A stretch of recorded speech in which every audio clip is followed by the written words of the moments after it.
We'll ask Ricky to lead us this evening in the preamble to our meeting. Rick, do you want to run through that? Well, we got 2 minutes yet, Marty. Not by my watch. Yep, your watch is fast. Yep. Oh, well, it's better to be early than late. Actually, 2 minutes and 13 seconds. No. David. My atomic clock in my. If you keep this up, I'm going to have to call you Dave. Well, Don't say that to my cousin. that's right. Found out we're I've related. made that mistake one time. I'll never make it again. I can guarantee you. Turns out the Shoeys and the Truitts are related distantly. We're related. How about that? Yeah, well, Dan said he Hey, wants David, to get that tree you read over the to- memo regarding Tom Ostie? Is it Ostie or Esty? It's Esty, right? It's Esty, Esty, right? right? You're going to be Esty tonight.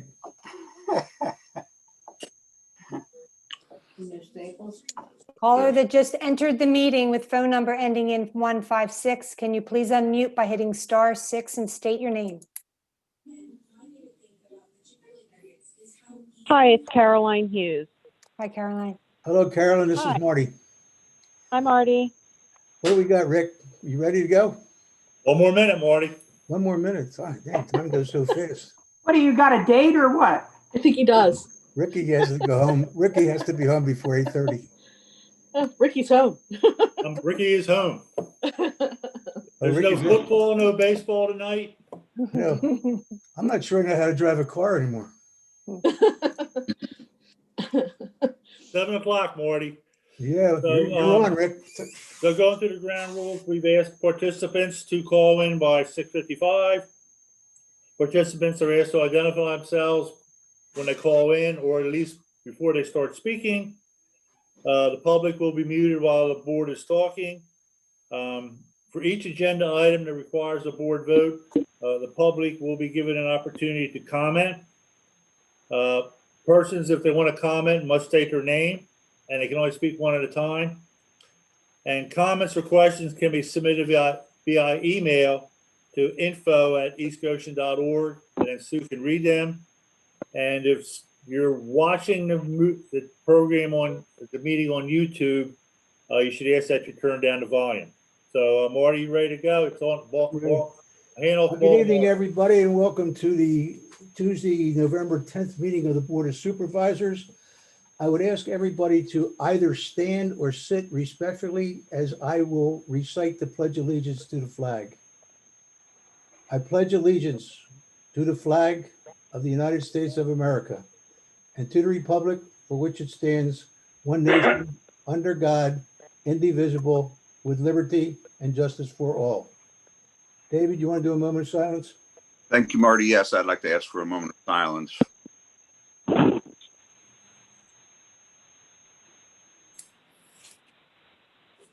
Way every day, and our military who serve to keep our country safe.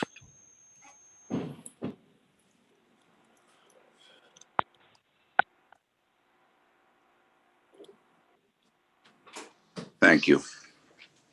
Once again, good evening, everybody. I'm going to stick to the agenda tonight because we got a number of things to do, so we'll try to move along as quickly as possible. The first thing we have to do is introduce.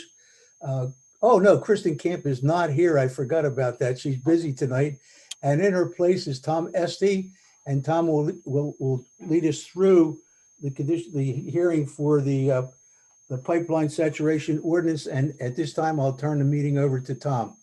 And welcome aboard, Tom. Thank you, Mr. Chairman. Pleasure to be here. Is Kara Fitzpatrick? Can you hear me, Kara? I can, Tom. Thank you. Okay, thank you. Good evening. This is a legislative hearing on a proposed ordinance titled "An Ordinance Amending the East Goshen Township Code to add a new Chapter 171 titled Pipeline Saturation Ordinance." The hearing is being stenographically recorded by Kara Fitzpatrick, RPR. I'm going to identify and mark 2 exhibits for the record. Exhibit B1 is a proof of publication of public notice of the hearing that was published in the Daily Local News on November 1 of this year. B2 is a copy of an electronic mail dated October 8, 2020 from Mallory McCoy, legal assistant sending the full text of the proposed ordinance to the Daily Local News and the Chester County Law Library. The following is a summary of the ordinance.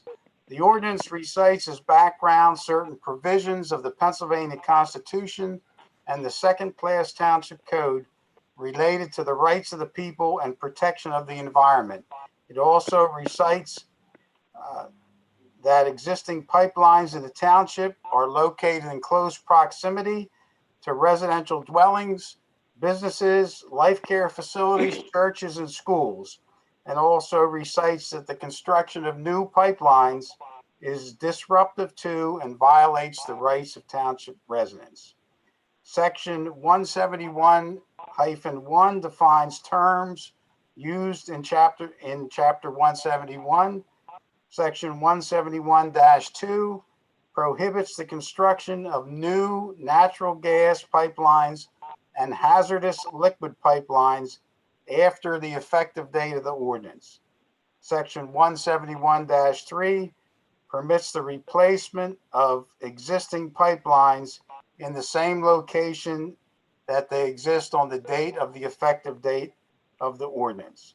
Section 171-4 permits the repair of existing pipelines, that is, pipelines that exist on the effective date. And Section 171-5 provides for enforcement of the ordinance. With that said, Mr. Chairman, it would be appropriate to accept public comment on the proposed ordinance from anyone who would like to comment. I would ask that anyone who wishes to comment state their name and address clearly for the court reporter.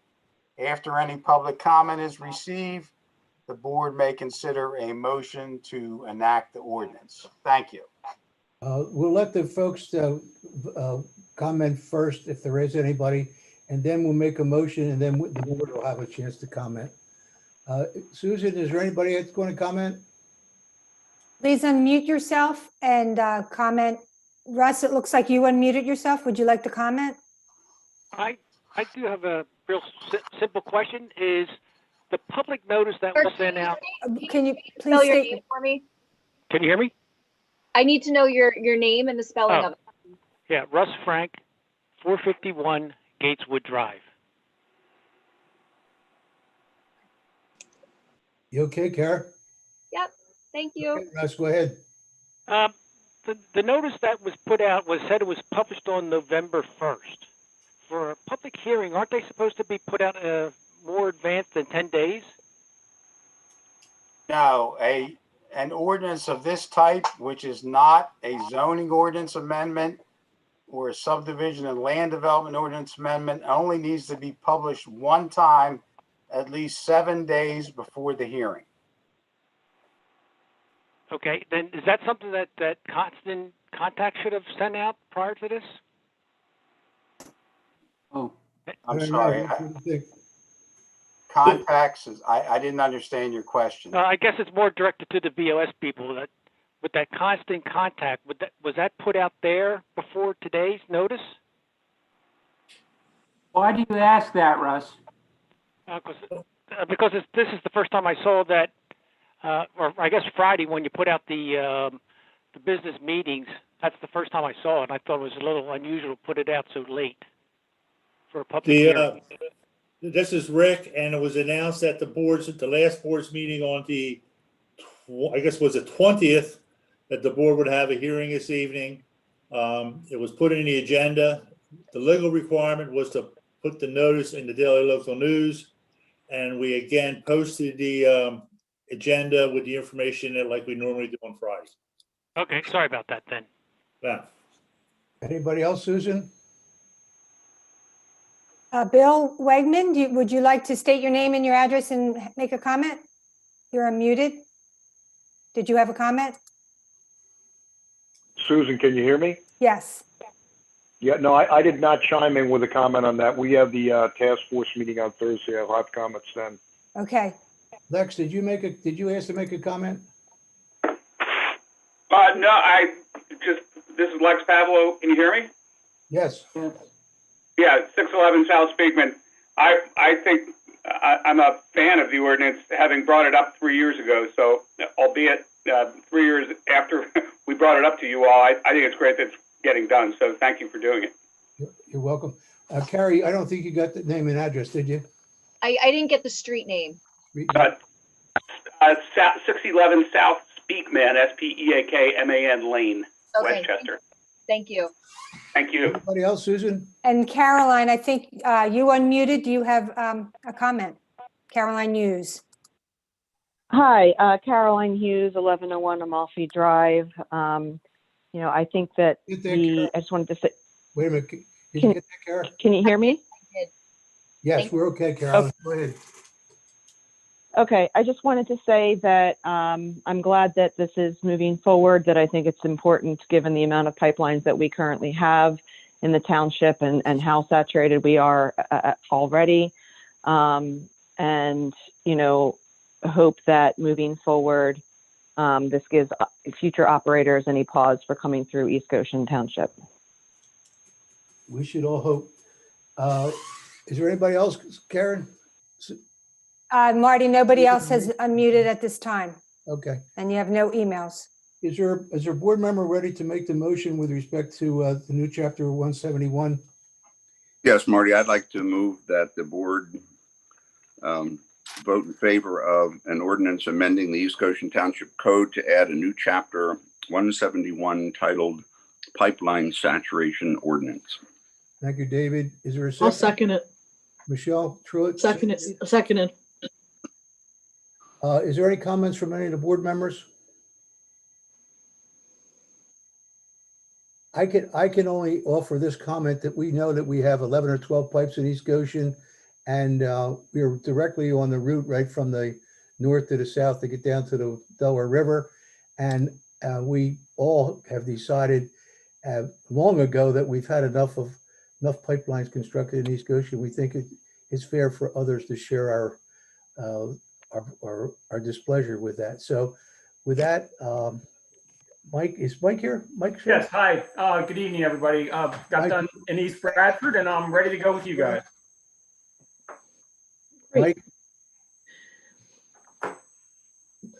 Mike, turn your mic on. It's on. Call the question. I heard him. You want to make any comments? I'm trying to vote.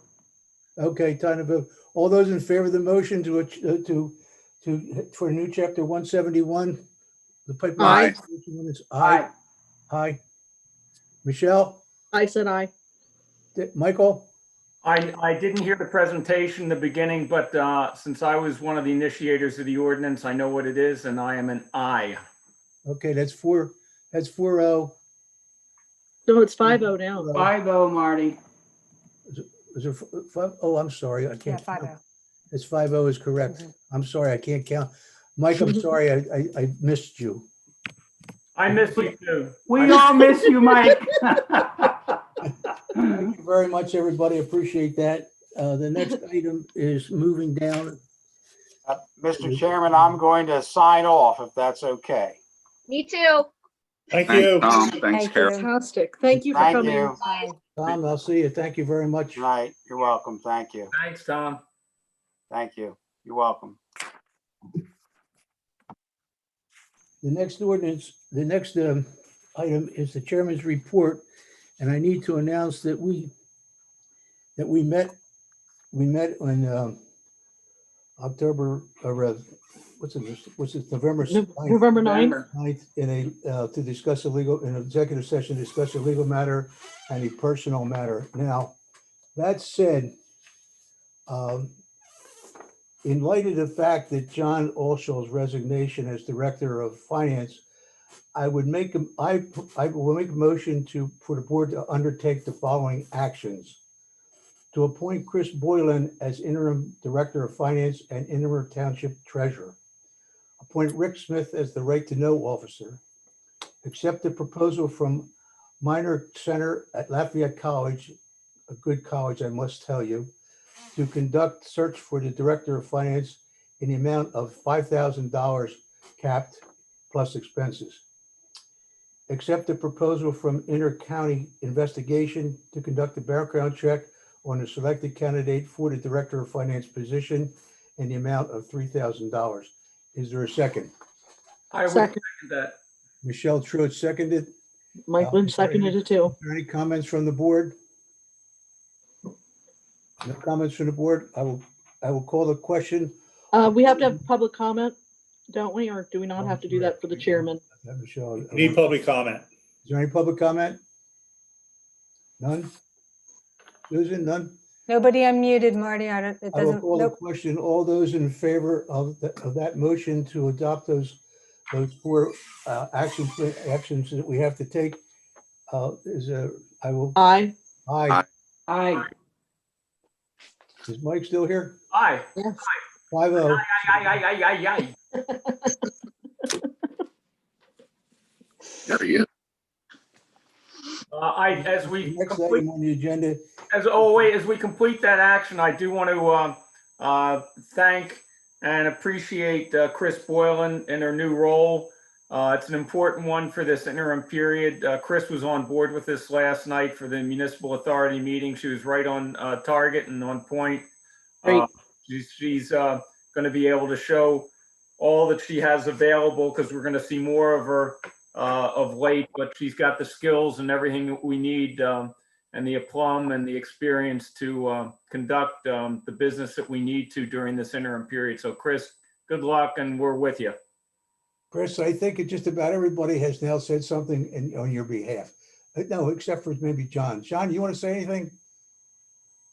I'm happy Chris is there. I don't know what we'd do without her. Thanks, everybody. You can be short and sweet, Michael. I just want you to know that. The next item on the agenda is the approval of the minutes and the treasurer's report. I have read the last set of minutes and I found everything in order. Is there anybody has any questions relative to the minutes? No. If not, I would entertain a motion. Mr. Chair, I'll move that we approve the minutes as presented to us for the meeting of Tuesday, October 20th, 2020. Is there a second? Second. Michelle Truitt made the second.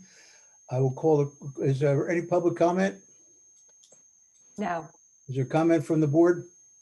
I will call the question. All those in favor of the motion? Aye. Aye. Aye. Is there any opposed? 5-0, Susan. All right. Thank you. Thank you, everybody. Next is the treasurer's report. Michael, do you have anything you want to lead us off with?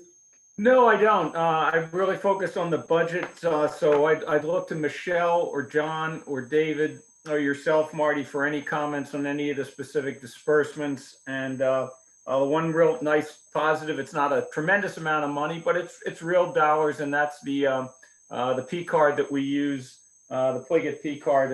It's returned about $11,000 in quote unquote dividends from the use of it. So that's real money. It's a very good program. And so that's a positive, but I do not have any specific comments on the any of the disbursements. I'll leave that to others for any. Do any of the other board members have any comments or questions? Marty, one comment. There is an expense in there of $71.08 for an ad for the COG meeting. So apparently we paid it and COG actually also paid it as well. So we'll get a credit for the $71.08 from the Daily Local News. Very good. Thank you, Rick. Is there any comments or questions from the audience, Susan? None? I will call. No, Marty, no. All those in favor of approval of the minutes? Aye. Treasurer's How about report. treasurer's report? Aye. Where did the minutes? So let me make a motion. Mr. Chair, I move that we graciously accept the receipts and approve the expenditures as presented in the expenditure register and as summarized in the treasurer's report. I second that. I beat you. You beat me. You did. You're quick. Take credit. Jeopardy. We got to get on Jeopardy, Michelle. Who wants to take credit for a second? Mike. Mike Lynch is the second. Thank you. Is there any questions from the audience? None. I'll call the question. All those in favor of the motion? Aye. Aye. Anybody opposed? No. 5-0, Susan. The next order of business is the one item under old business, and that is to consider the Business Park Task Force. And we have a note on that. Rick, what action do you want us to take tonight? You just want to accept that, make a motion to establish that? The first I motion have- would be Marty. to adopt a resolution that creates the task force. And then the second motion would be to appoint the members of the task force. So Marty, I'd like to make the first motion. I move that we adopt the resolution creating the Business Park Task Force as presented. Great, thank you, David. Is there a second? Second. Michelle Truitt made the second. Susan, is there any comments or questions about that? Is there any comments or questions from the audience, Susan? No, no. Okay, all those in favor of that motion? Aye. Aye. Aye. Aye. Any opposed? Nay, 5-0, Susan. The second motion is to appoint the following individuals, which are listed here. They are David Shuey, John Herzog from us, John State, and Ed Decker and Mike Koza from the Planning Commission, and Brian Sweet and Jeff O'Donnell from the Futurist Committee. Do we accept that? And do I have a motion to that effect? I'll make the motion that we move to appoint the following individuals to serve on the business task force.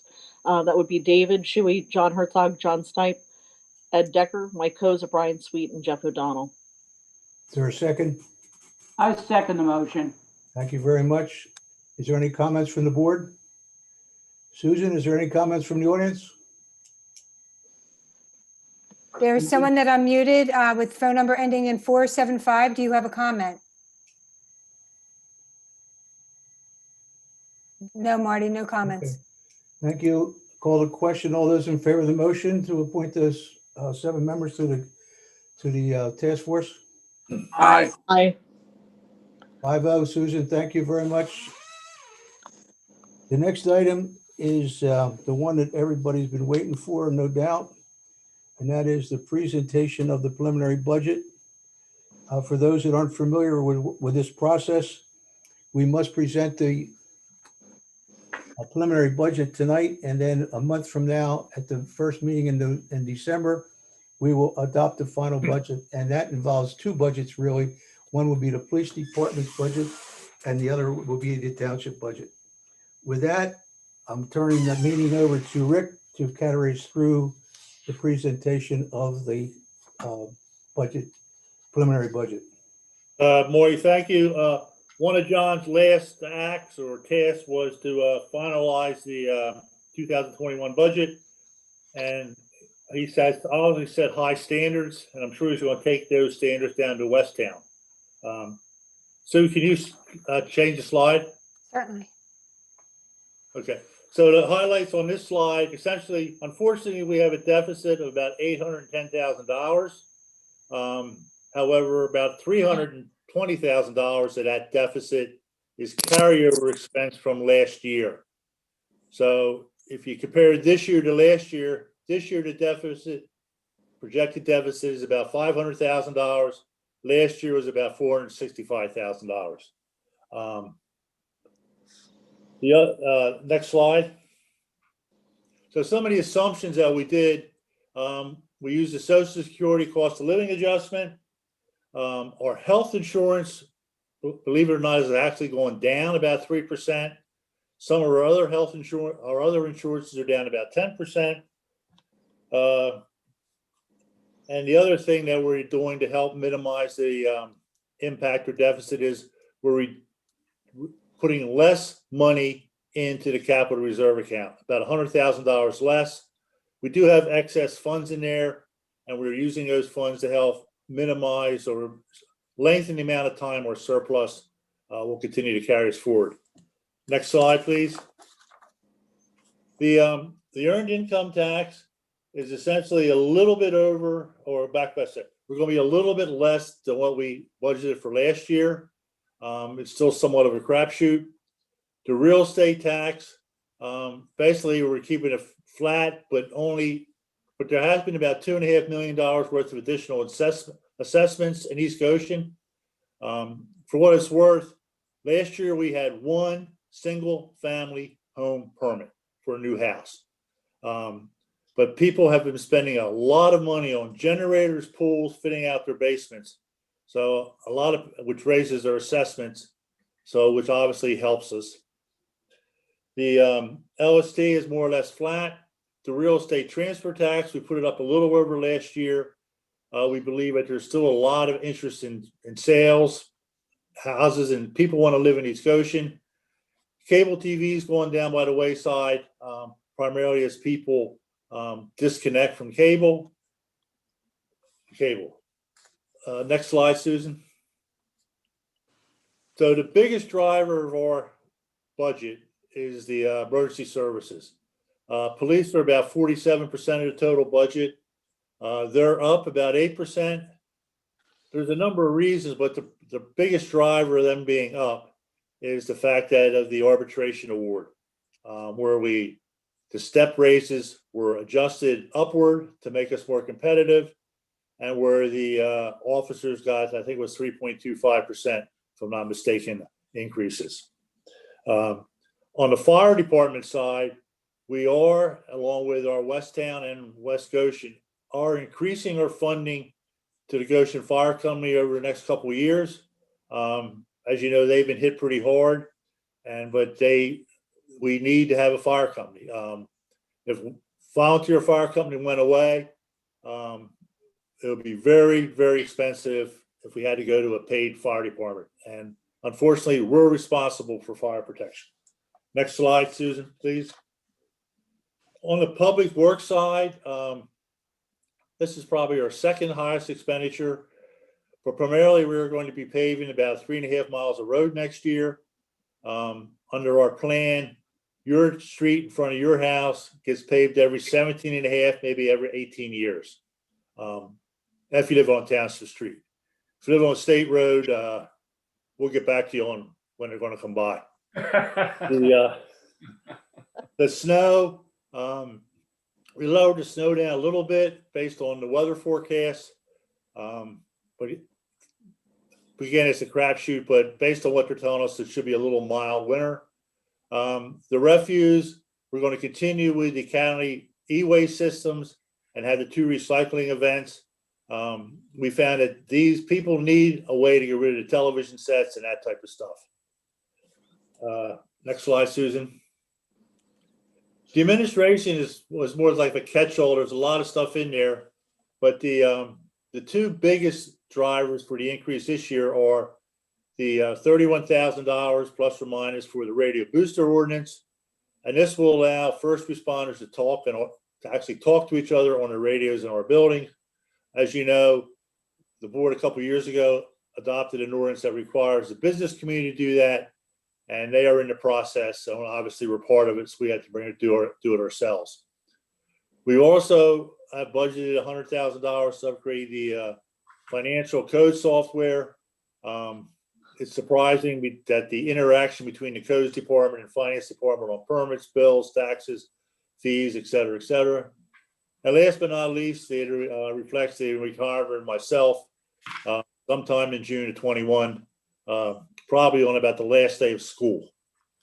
The park and rec looks like it's up and not, but essentially it's basically going back to normal. And Jason is attempting to try and go with a full day camp. The elementary school has completed their improvements and they will have air conditioning, so it'll be rather nice for the children. And we do have a couple $100,000 in there to finish the Bow Tree Pond. Remove the sediment and make the other improvements to keep it going forward.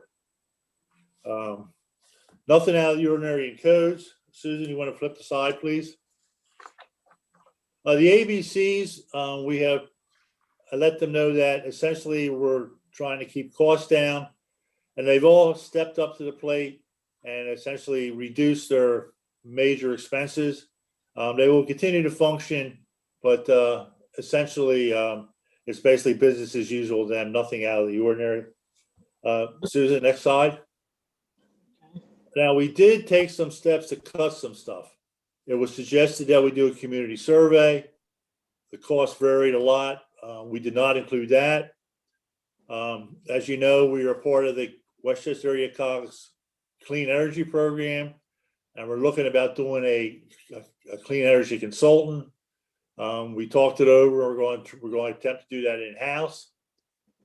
We created a task force for the BP zoning district, I-1 zoning district, and we're going to do the analysis in HAS as opposed to contracting it out. We've discontinued the roadside litter collection, the APC appreciation event, and unfortunately, we're going to discontinue the paper newsletters for the upcoming year. And right now, we have not put money in there for the emergency access road for Linden Lane. From a practical point, it's kind of, I use the word funny money anyway. We have reached out to Synthes. We're in discussion with them. They were talking about temporary access, but if we did do the temporary access, it would basically, we would use public works equipment that we pretty much have and millings, which we have more than enough of. So the out-of-pocket costs will be minimal. So, but we've excluded that from the, that's not included in the budget. But if we're successful with Synthes, we'll be able to do it. Again, Mark, we're paying Mark's people to be there anyway. So they would take a couple days to, move the millings up there. And again, the millings, essentially we got more than them and we can know what to do with. Next slide, please. Hey, Rick, can I make a question or a comment there? And I want to share some information I learned today at the Chester County Planning Commission meeting I attended. And I'm not sure I heard it right, but I think I did. I believe that they will do surveys for anything that has to do with that part of their business, which is basically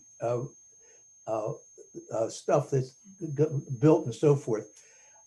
That my understanding is that they will do a survey to ask the residents what they prefer, what they like, what they don't like, and I would suggest that perhaps, because it was very difficult to hear on the call, so I would suggest that somebody contact Susan over there, and she's the one that does the most of the work for the townships, that they check to see if that's correct, because it might be a cheaper way of getting the information than, at least with respect to what they're responsible for, than it would be for us to go out and do any other way. So I would encourage us to do that just to see if in fact I heard right. And I'm not suggesting I did or I didn't. I think it's an opportunity that we may have that I wasn't aware of. We'll reach out to them first. Well, I'll get Mark Gordon to reach out to them Thursday morning. Yeah, that's fine. Thank you, Rick. All right, Susan, next slide. This is a typical core function budget. It just shows the net cost of each of the departments. Go down to the next slide, Susan. The bottom line is the last two lines. Effectively, we're starting out with about $5.3 million in the bank account.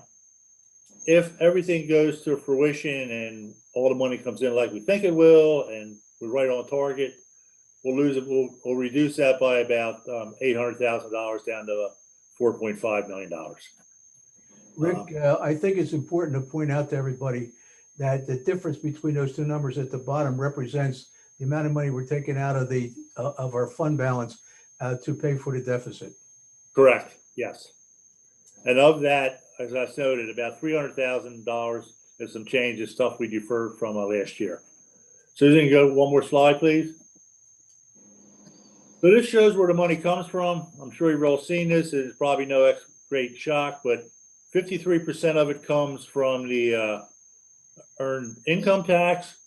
For what it's worth, the corporate parts or the non-resident tax income, those people that work in the township but do not pay the earned income tax where they live, they're about 25% of that.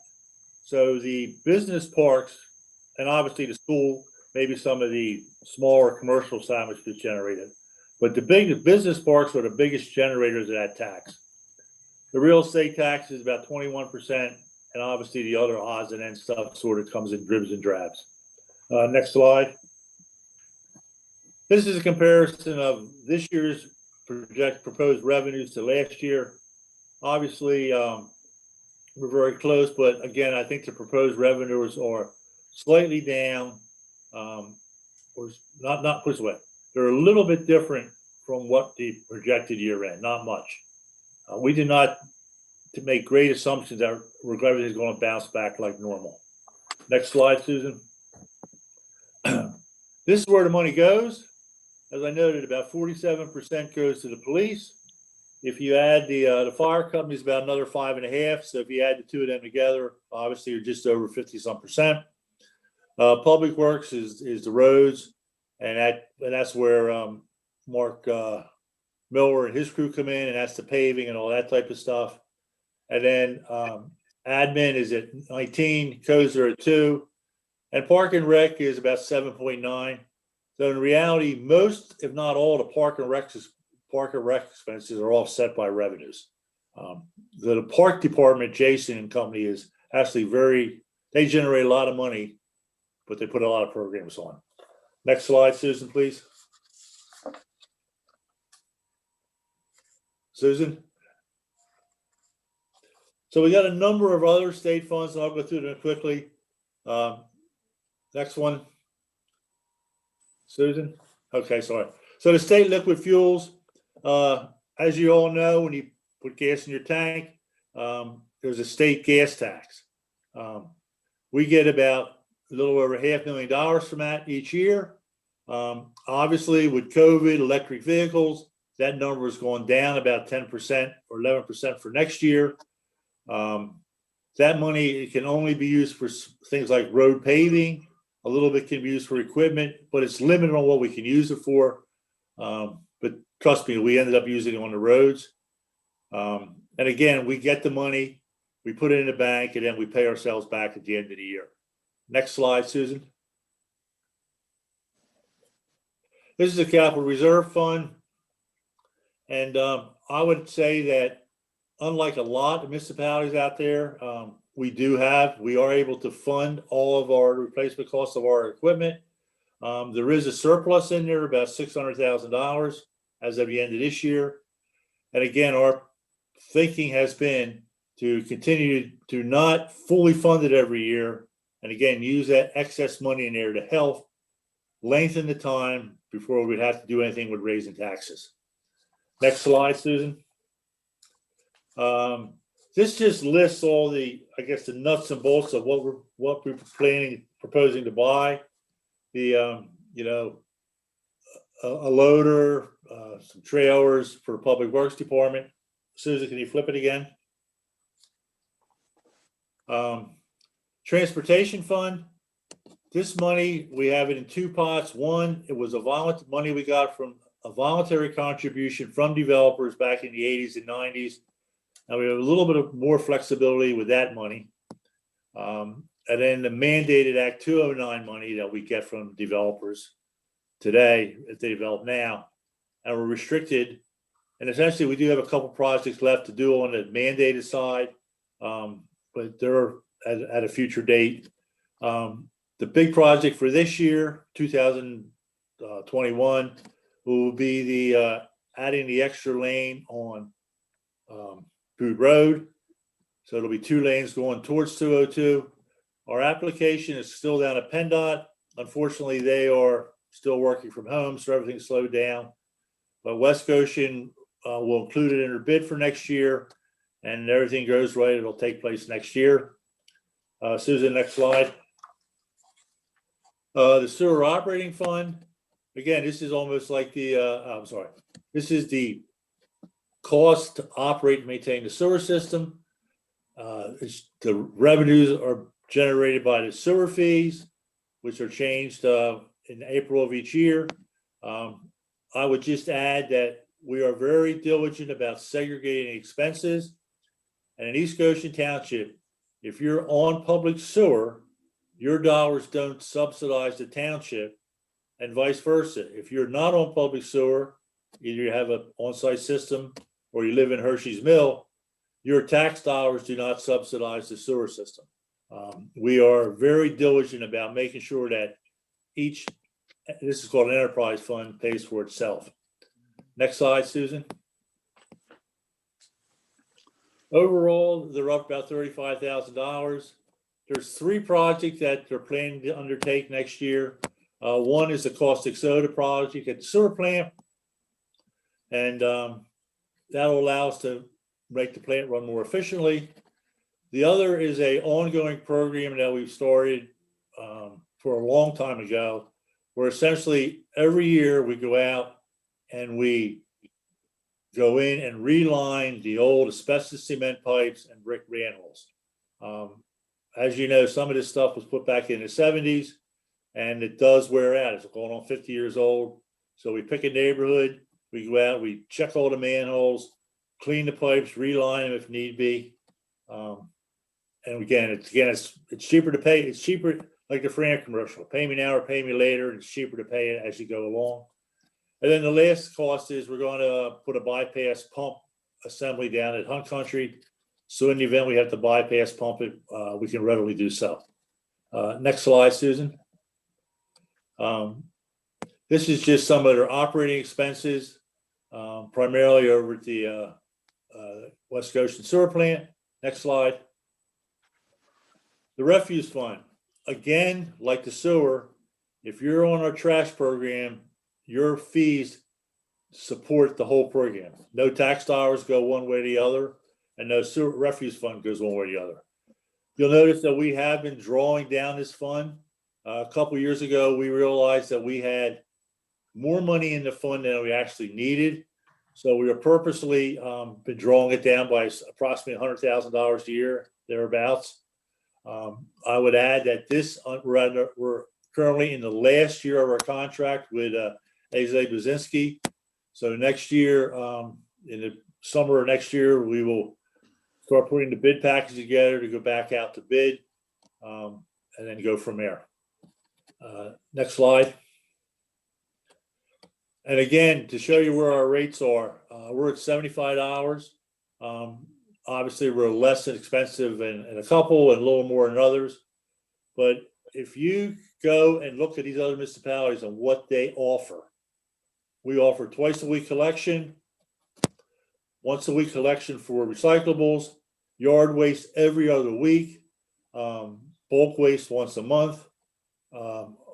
Based on what I see, I think our residents get very good value for their dollar.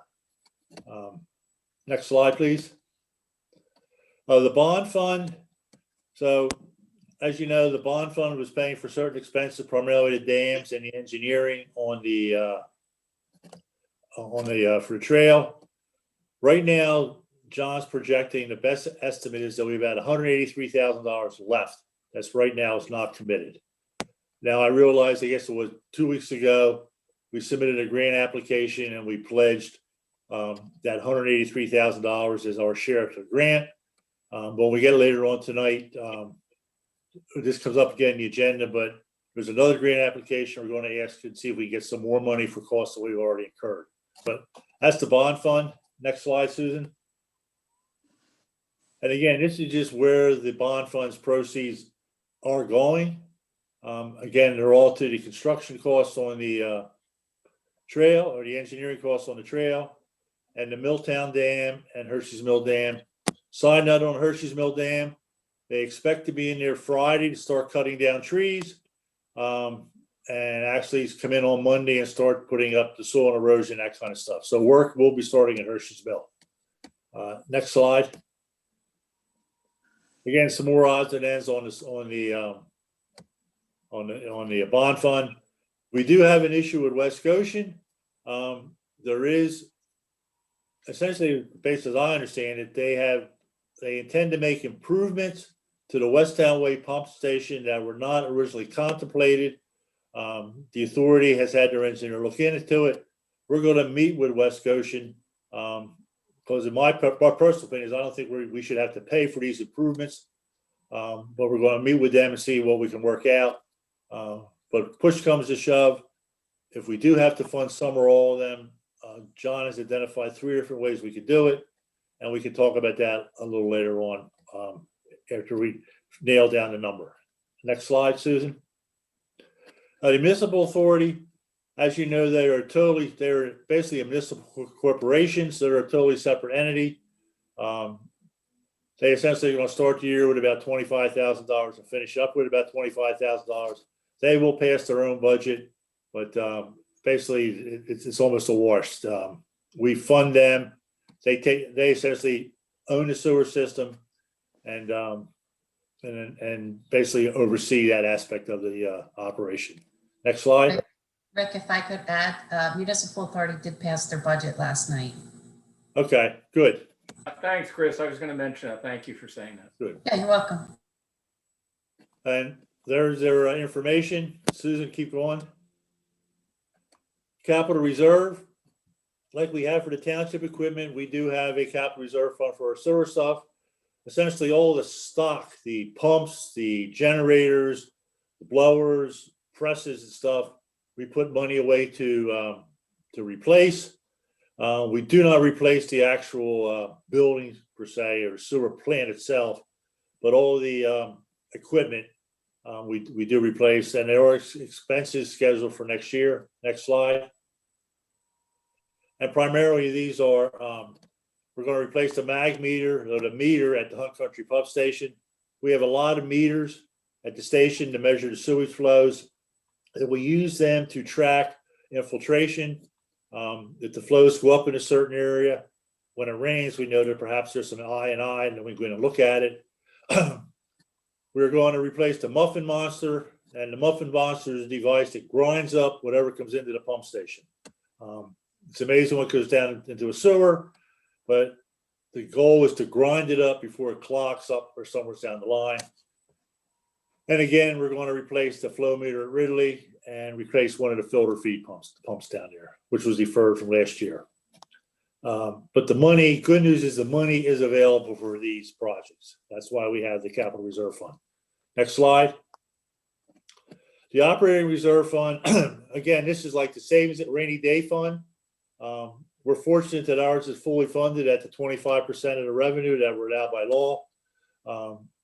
But right now, we're proposing to put a couple $1,000s into it, but there are no plans to withdraw any money out of this fund in 2021. Next slide. And that's it. As I said, the budget will be posted on our website. It will be advertised in the paper tomorrow. The board will make the board in a position to be able to adopt it if they choose at their meeting on December 1st. And as Marty noted, we also have to adopt the West Town, East Goshen Regional Police budget at that time. I think we're up to version 2.A, which incorporates the current budget. There's a couple insurances we still need to get, but that too will get trimmed down a little bit. So if there's any questions, I'll try and answer them. And if I can't give you an answer tonight, I'll get it for you on Thursday. Rick, I'd like to ask, referring to page 11 on non-core function revenue. I'll wait till you find that. Okay, yes. Middle column down at the bottom, there's a variance plus $745 and $1,000, $760. I just want to confirm, is that where we're dumping money from the general fund?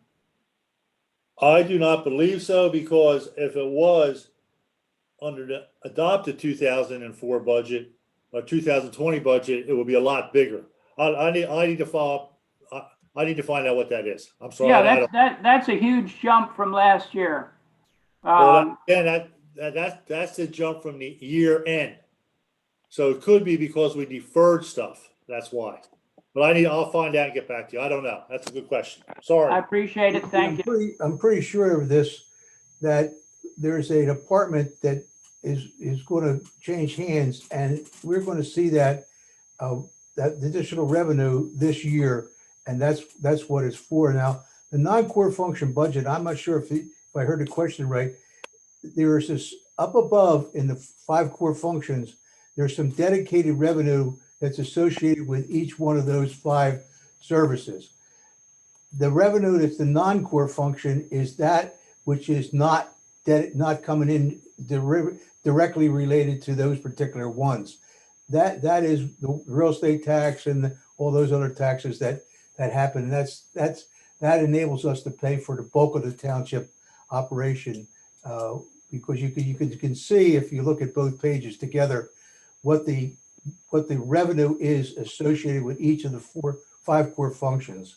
And the non-core function revenue is everything else that we get, which is basically the taxes, which Rick talked about when he was going through that.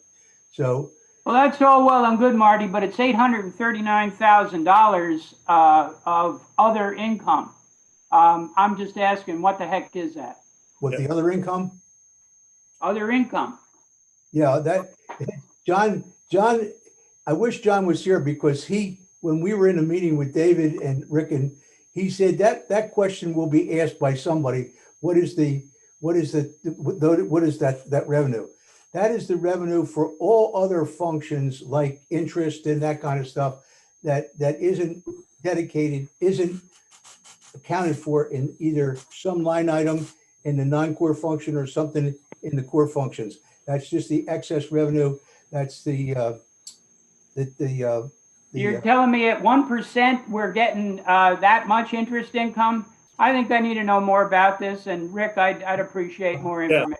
I didn't do it, John did. I don't know the specific answer to you, but I know that's the potpourri of everything that's not in a dedicated line item. I asked the question first. Do I get a prize, Marty?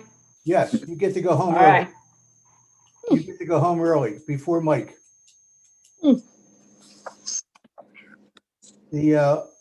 But Ricky, I think Ricky can ask John where he got that number from. I appreciate it. You're welcome. I have a number of comments whenever you're ready. I have a number of comments whenever you're ready. Go ahead, Mike. Okay, bear with me, folks.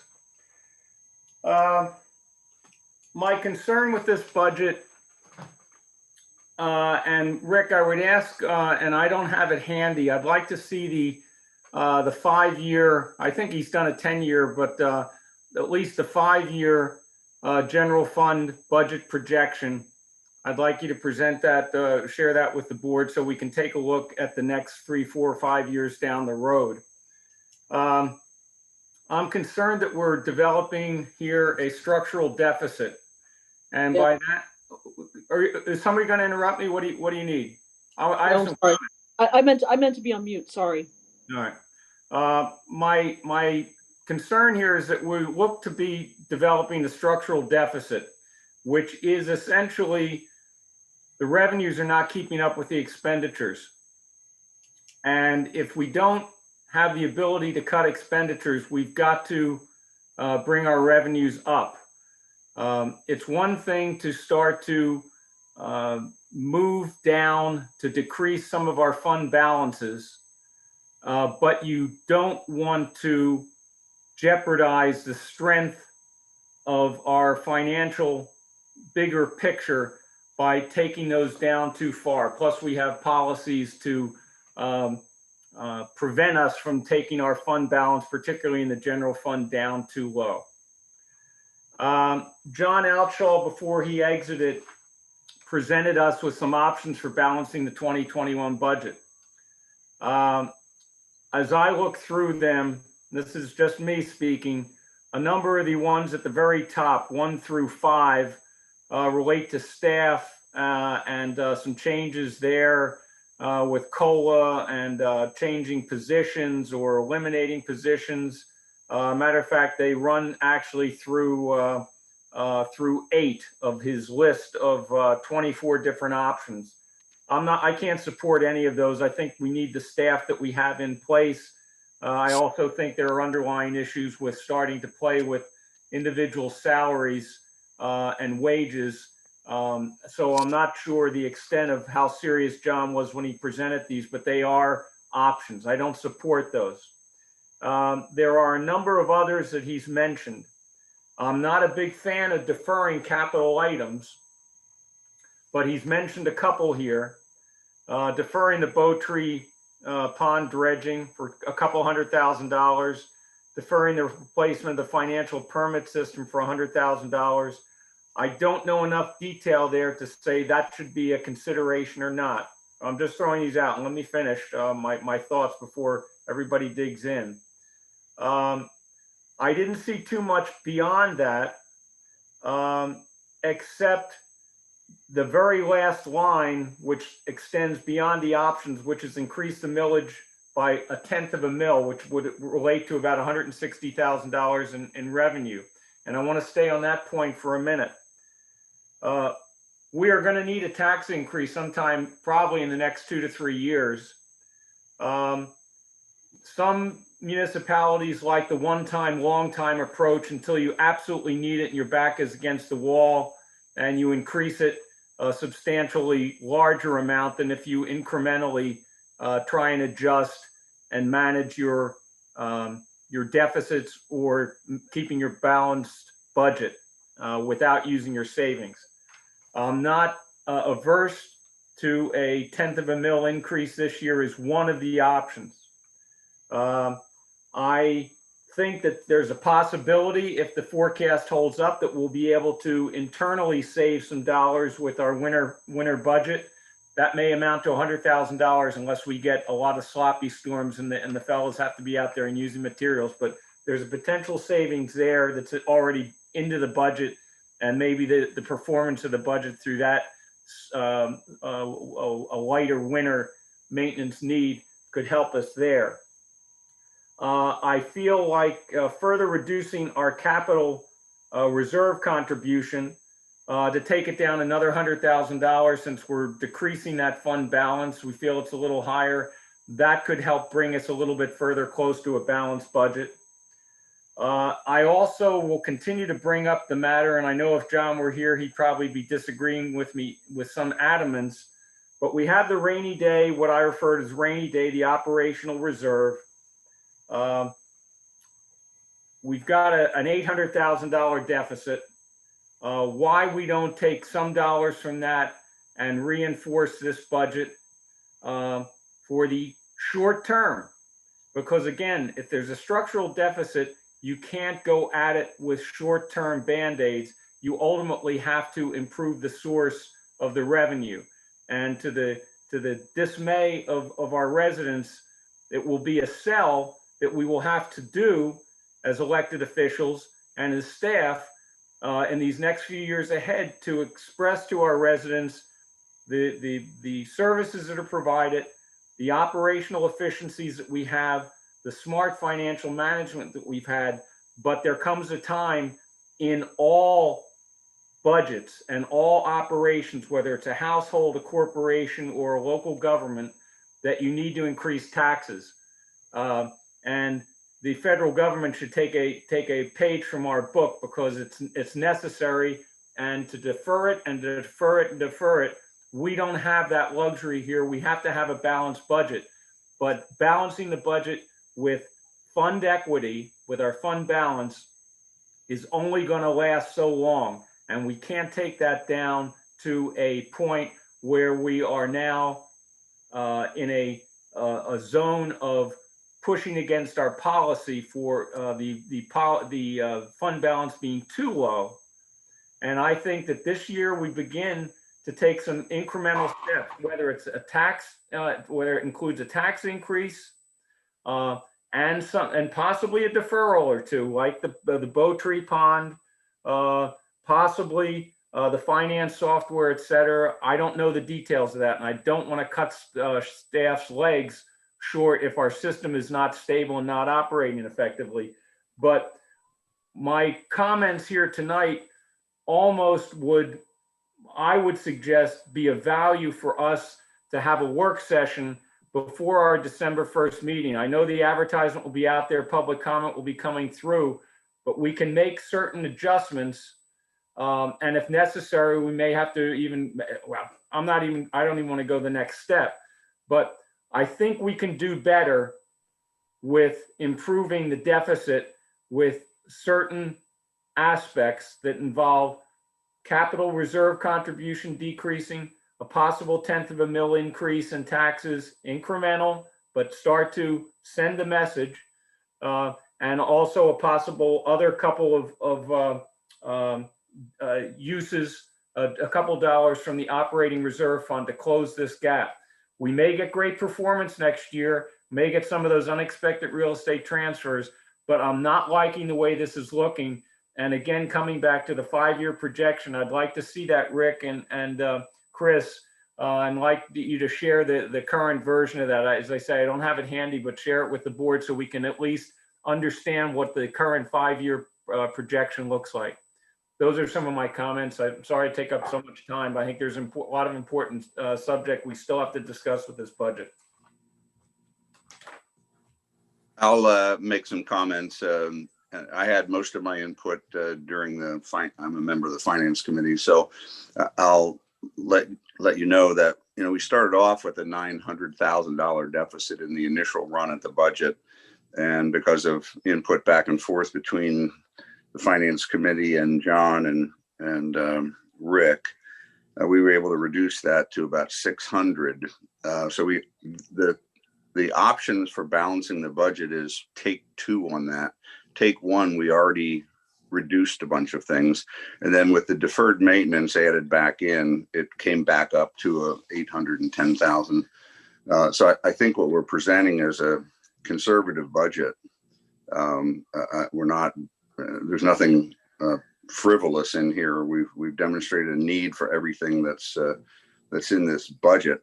I have publicly stated in previous meetings that we need to strive for a true balanced budget, which means that we're not using operating reserve funds and capital reserve funds and specific core function surpluses to get where we need to get. At some point, we're right now our income on just a simple example of refuse collection, we're at $75. We're drawing on surplus to balance that. So basically, the township's using surplus to pay for some of the expense of picking up trash, and that's an expense that residents should be paying, I believe. So I think there are specific areas in the core functions that we could look at. We've gone 18 consecutive years without a tax increase, so at some point we're going to need to think about that. The reality is that we build a township and we're built out, and we build a township to last. What we also have to realize is we've got to fund it to last. So when we build subdivisions and we build roads and we build sewer systems and we build stormwater management systems, there's a cost to that eventually, and it ages, and we're getting there. So I totally agree that at some point we're going to have to really take a look at this. But having said all of that, I'm comfortable with the budget as presented. David, I just want to make sure I'm clear on this. The refuse fund, we are purposely drawing that down because it was the board's position that we had too much money in it. So that was a conscious decision. And the tax, if you're not on a refuse program, you're not paying toward it. Yeah. So there is no tax dollars. That is correct, yeah. Rick. That is correct. I agree that that's a good strategy now because we have the surplus there. But at some point, we run out of surplus. So that's what we need to look at. And I think that's the long range thinking that Mike is looking at. What do we look like the next 5 years? And I know a year and a half ago, we looked at that and we did run some pro formas on, when would we need to while retaining the 25% operating reserve fund, at what point will we need to think about a tax millage increase? So those numbers that's a good thing for us to look at as a board for future planning. Well, in response to Mike's question, I would suggest we plan on meeting. We were advertised a meeting on the 24th. We do have those projections that John did back for the financial planning session back in May, so we can dust them off and update them to where we're at. But I know, John, we did calculate when we would have to put a tax increase on. But we can talk about that on the 24th. It was around 2023 or 2024 is what John told us. Yeah, I don't remember. It would go upside down. Yeah, I just couldn't put my hand on it, and that's why I thought it'd be good to see it again. What? I couldn't put my hands on it, and that's why I thought it'd be good to see it. Yeah, well, that's my recollection, but I agree we should look at it. I just want to, I always seem to be the guy paddling the other way. But as a conservative, I'm not going to vote for a tax increase unless we see significant cuts in the present operation of the township. We have no reason to go to the taxpayers and say you need to pay more money. You'd rather cut services, than increase taxes. No, you sound like a raving liberal when you say that, David. And I know you're not raving. You are a liberal. I would rather cut wherever we can cut. We maybe don't need to buy a new truck next year. Maybe we don't need to do the pond dredging. But before we hit the township residents with a new tax increase, I want to go all the way through the budget. I want to see why those things that John has suggested that can be cut shouldn't be cut. And I want to have a real drag out. Let's talk it. If that's next week or the next meeting, that's fine. Well, let me interrupt Marty for 1 second. Marty, let me just comment for one minute. If we can have a budget work session within the next 2 weeks, I would recommend that we do not advertise the budget at this point in time. That we will have a 20-day period beyond that to get the budget adopted before the Christmas holiday, and we won't constrain ourselves. If we advertise it now, we have limitations on what kind of changes we can make. And I think we would be hamstringing ourselves if we did that now prematurely, if we're going to have some serious discussions about possible changes in the either expenditures or possibly revenue, but a fuller, more robust conversation amongst ourselves, a real work session on this. And John, as you say, go through a kind of item by item. And I think if we advertise it tonight, we will constrain ourselves from having as much free-flowing discussion and using our options to the full extent if we decide to do that. So I would suggest, Rick, if we could, and if it comports with my colleagues, that we hold off on advertising tonight until we've had the next work session. And then from that point, at the work session, we could indicate an advertisement, an authorization at that point in time. Let me offer this. Because David and I were the ones that met with Rick and John Allshaw to go over this whole thing. And Rick and I, for many years, were responsible for the budget because we didn't have anybody in the job at that point. Number one, between now and a month from now, whenever that is, you cannot increase the budget by more than the total budget by more than 1%, and you can't increase any one item in the budget by more than 25%.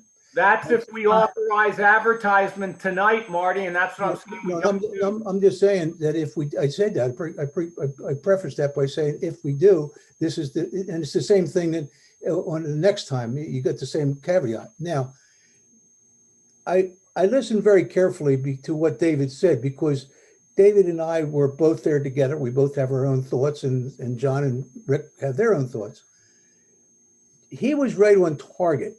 We pretty much have eliminated what we really can eliminate, because we talked about the ponds. There was much discussion about the ponds, and it was decided that you're going to have to do this sooner or later, and sooner is better than later, because you're going to keep increasing the cost of doing it, which is going to be a serious problem. Now, the other thing too, and this is the thing that I pay a lot of attention to, and that is to try and to marry the expenses to the revenues. And at what point do you have to start putting, and I'm one that favors putting small incremental tax increases in rather than one large one that really upsets people to beat the band. I would say right now that you're probably going to have to do a tax increase in the year 2022. Or 22. Because the one thing you're going to want to do, and it's been done this, well, we've always looked at it prior to now when other people were on the board. We tried to look at it in the years that no one was running for office. That means every other year, and you would start would have been this year if you wanted to do it, or it's 2 years out. So, because otherwise you tangled Mike and David up in that kind of a process too. So that's what you have to do. And you have to figure out exactly, because David made a very important point. When you transition from a building township, a growing township, to a township that is predicated on status quo, you don't have certain revenues that come in from things that you do when your growth is taking place. So we are a non-growth township. We don't have many places to go.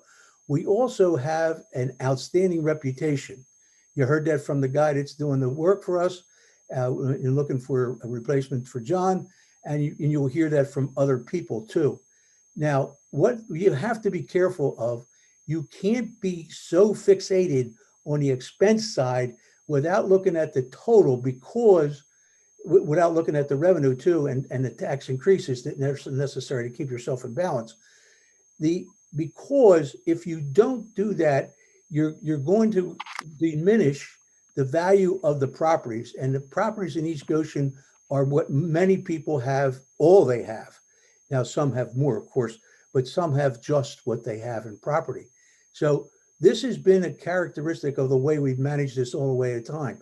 Now, I want to address one thing that Mike said.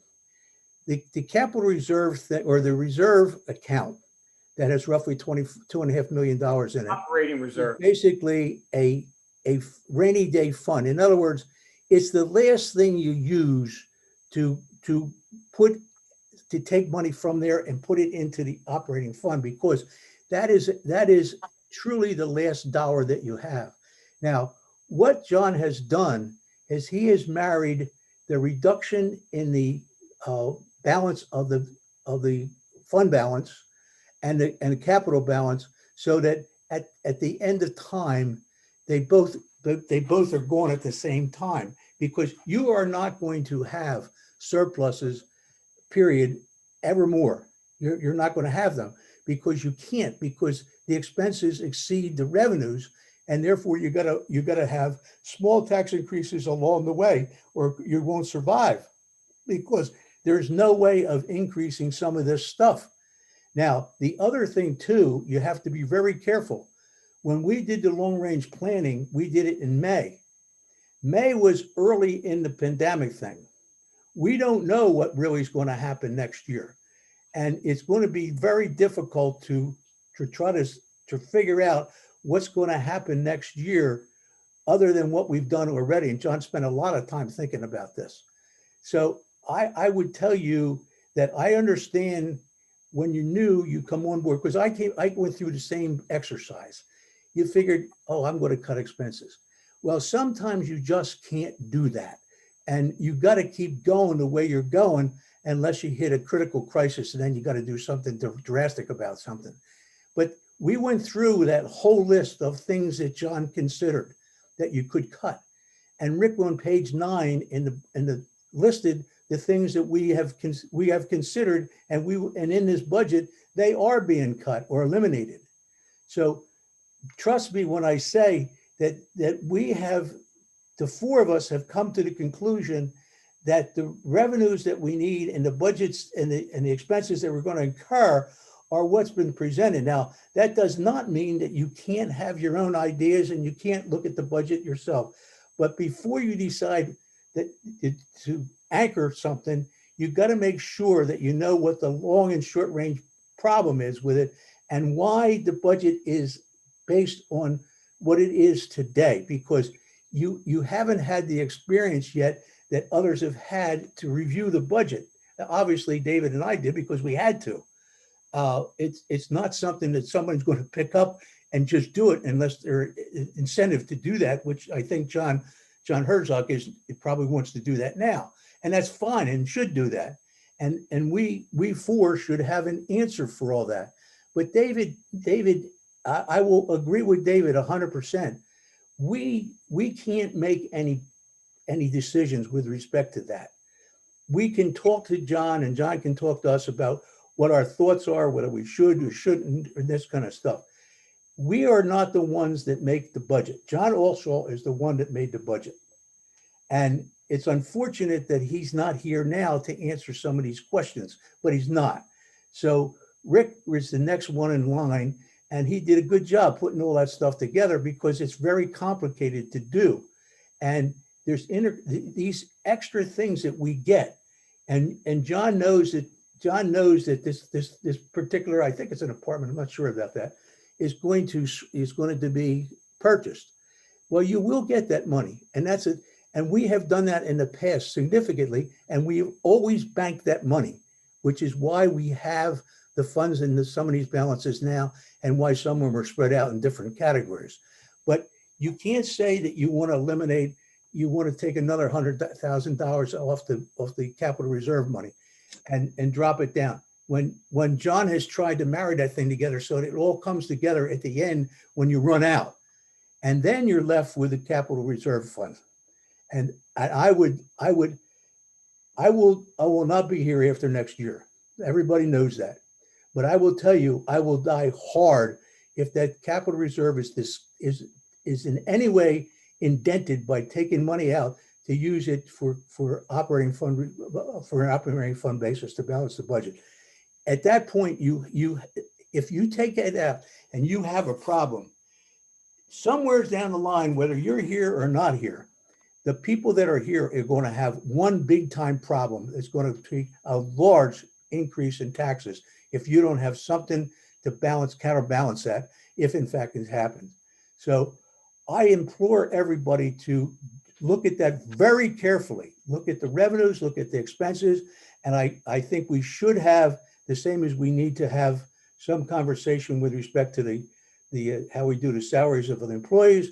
We should have that. But it's a little late in the game to have it now, but we can. And there's no harm to postpone this thing to the second meeting in December. And as long as we do that, but one thing we don't want to do is have to have a meeting on December 31st and sit there for all hours of the night to try to figure out what we want to do in that budget. So if we want to move things, it's okay to move it a couple of weeks, but you got to take advantage of that couple of weeks. And everybody's got to come back with their thoughts on what the budget is. Because I agree with David. We have done exactly, or they have done, I should say, that John and Rick have done the best that they can for us in an environment that you don't know what's going to happen. And I would be reluctant to try to diminish anything unless somebody had a super good reason for it, because of the fact that we spend, and I spend a ton of time on this. I spend probably more time on the budget than anything else in the whole year. So David probably was the same. So I had to say that, but be careful what you wish for, and be careful how you approach this, because it's a series of things that go together that make up the budget. It's not any one thing. And remember this, you live in a great township. It has a reputation that's unmarveled by anybody. We have very few houses for sale in this business, and the ones that stay on the market greater time are fixer houses. Houses need to be fixed up. So people have said to me, why don't you have any houses for sale in East Goshen? And it's very simple, because people want to live here. And that goes to the park, that goes to the things that we're doing, and the way we've managed things along the way. So you can come on, but you want to be really careful as to what you look at, and it's the way it's being done, a good and efficient way of looking at this thing or not. So I would encourage everybody to look at the budget carefully and come up with what they think it ought to be if you want to change it. And it's certainly okay with me. I'm assuming it's okay with Ricky. If you move back 2 weeks, that's all you're moving back, John, or Mike. You're just moving back 2 weeks, but maybe 2 weeks might be very, very important. So But I think we have to have an agreement that if we move the budget back, that we have to close it out that night, not the 31st, and run around looking for people and they say they're going to be away, they're going to be doing this, they're going to be doing that. That is a mess. And some townships do that. I must tell you, they do that. I know they do it. And it's Chris, very all right, thanks, Marty. Chris, you had some comment that you want to make, and then I'd like to open it to Michelle. I'm done. I didn't want to interrupt, but I did want to point out that section 3202 of the second class township code, Rick, correct me if I'm wrong, but I believe once the budget is presented as it was tonight, that it can't change more than 10% in the aggregate or 25% in any major category. It might be 10. I might have had the decimal Be place. required to advertise it 25, tomorrow probably. since it was presented tonight. It's 10 and 25, I think. But Well, it's 10% in the aggregate. I'm just saying, I'm not sure that we can move it back because I think you're right about, we presented Well, the budget tonight. We and presented it tonight and it's a change of 10% in the aggregate or 10. You're right about 10. any major category. Well, then I'm particularly annoyed, and after all the years of me doing budgeting, I'm miffed at myself that I missed it. I'm not going to vote in favor of this budget, so I'll tell you right now, you're going to have a negative vote from me. That's the choice that you Wait, make. shut up, Marty. Well, Where are you, Michelle? I'm pretty aggravated actually because everybody's had an opportunity to have their diatribe, and there's plenty of things on this list that can actually be cut. They're not essential, and I think that it's only fair that we get an opportunity to dive further into it. It's fine and good that the finance committee puts this to us. There are 5 members on this board, not 2. And there's no manager that's voting on this, and there's no financial director who's voting on this. There are 5 of us who have to vote for this, and I'm going to vote no on this budget. I started by as it saying stands. we did not make any decisions. All we did was listen to what the Yes. experts said. No, that's not that. true. No. If we can't change it by more than 10% after tonight, then you've made a decision. That's exactly right. That's what's bothering me. Presentation sounds like a lockdown, and I'm not buying this. I'm not buying it. Then we blew the sequencing, and John Alshaw is gone. I'm not worried about John Alshaw. And Nope. I see the dollars that were excluded from the budget that saved apparently anywhere from $113,000 to $198,000. That's somewhat immaterial. If we are locked into this budget right now, I'm really not pleased, and you're not going to get a positive vote from me. If we are locked now, then it was a fait accompli, and as a board, we did not have a chance to have proper review of this budget. That's right. I'm not happy. I'm not happy either. Well, So you do whatever you want. I'm happy, but I'm not voting for it. I'm not voting either for it. Nope.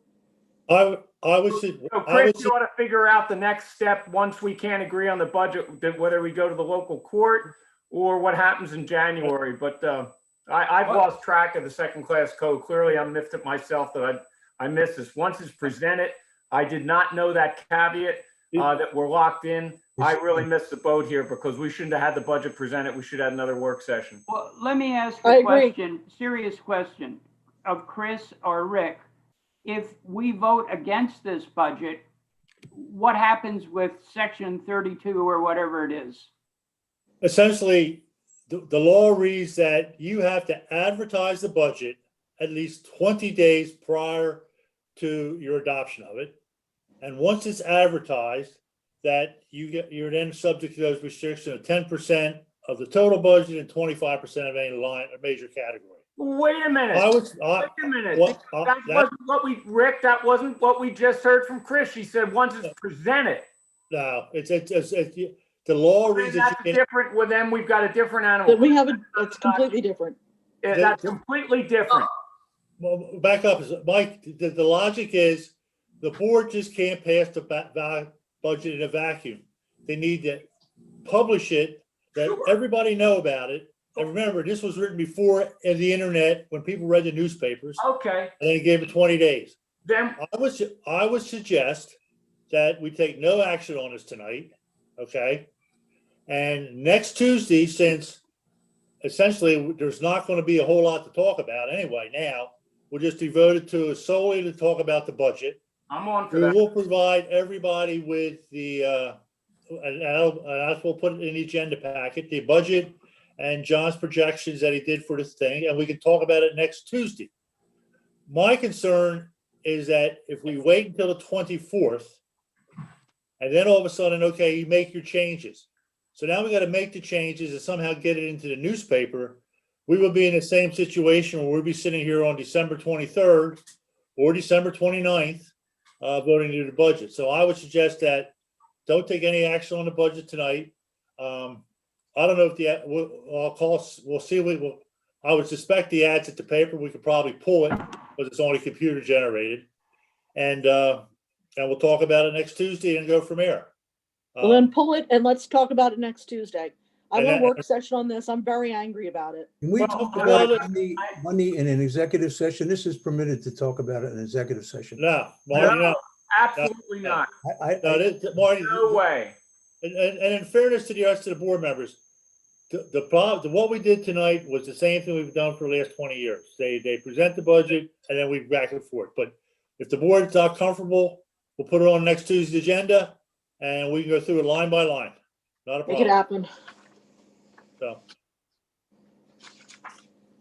But so we'll Expect it to be a table long action on one. the budget, and do you want to move on to the House bill thing? Move on.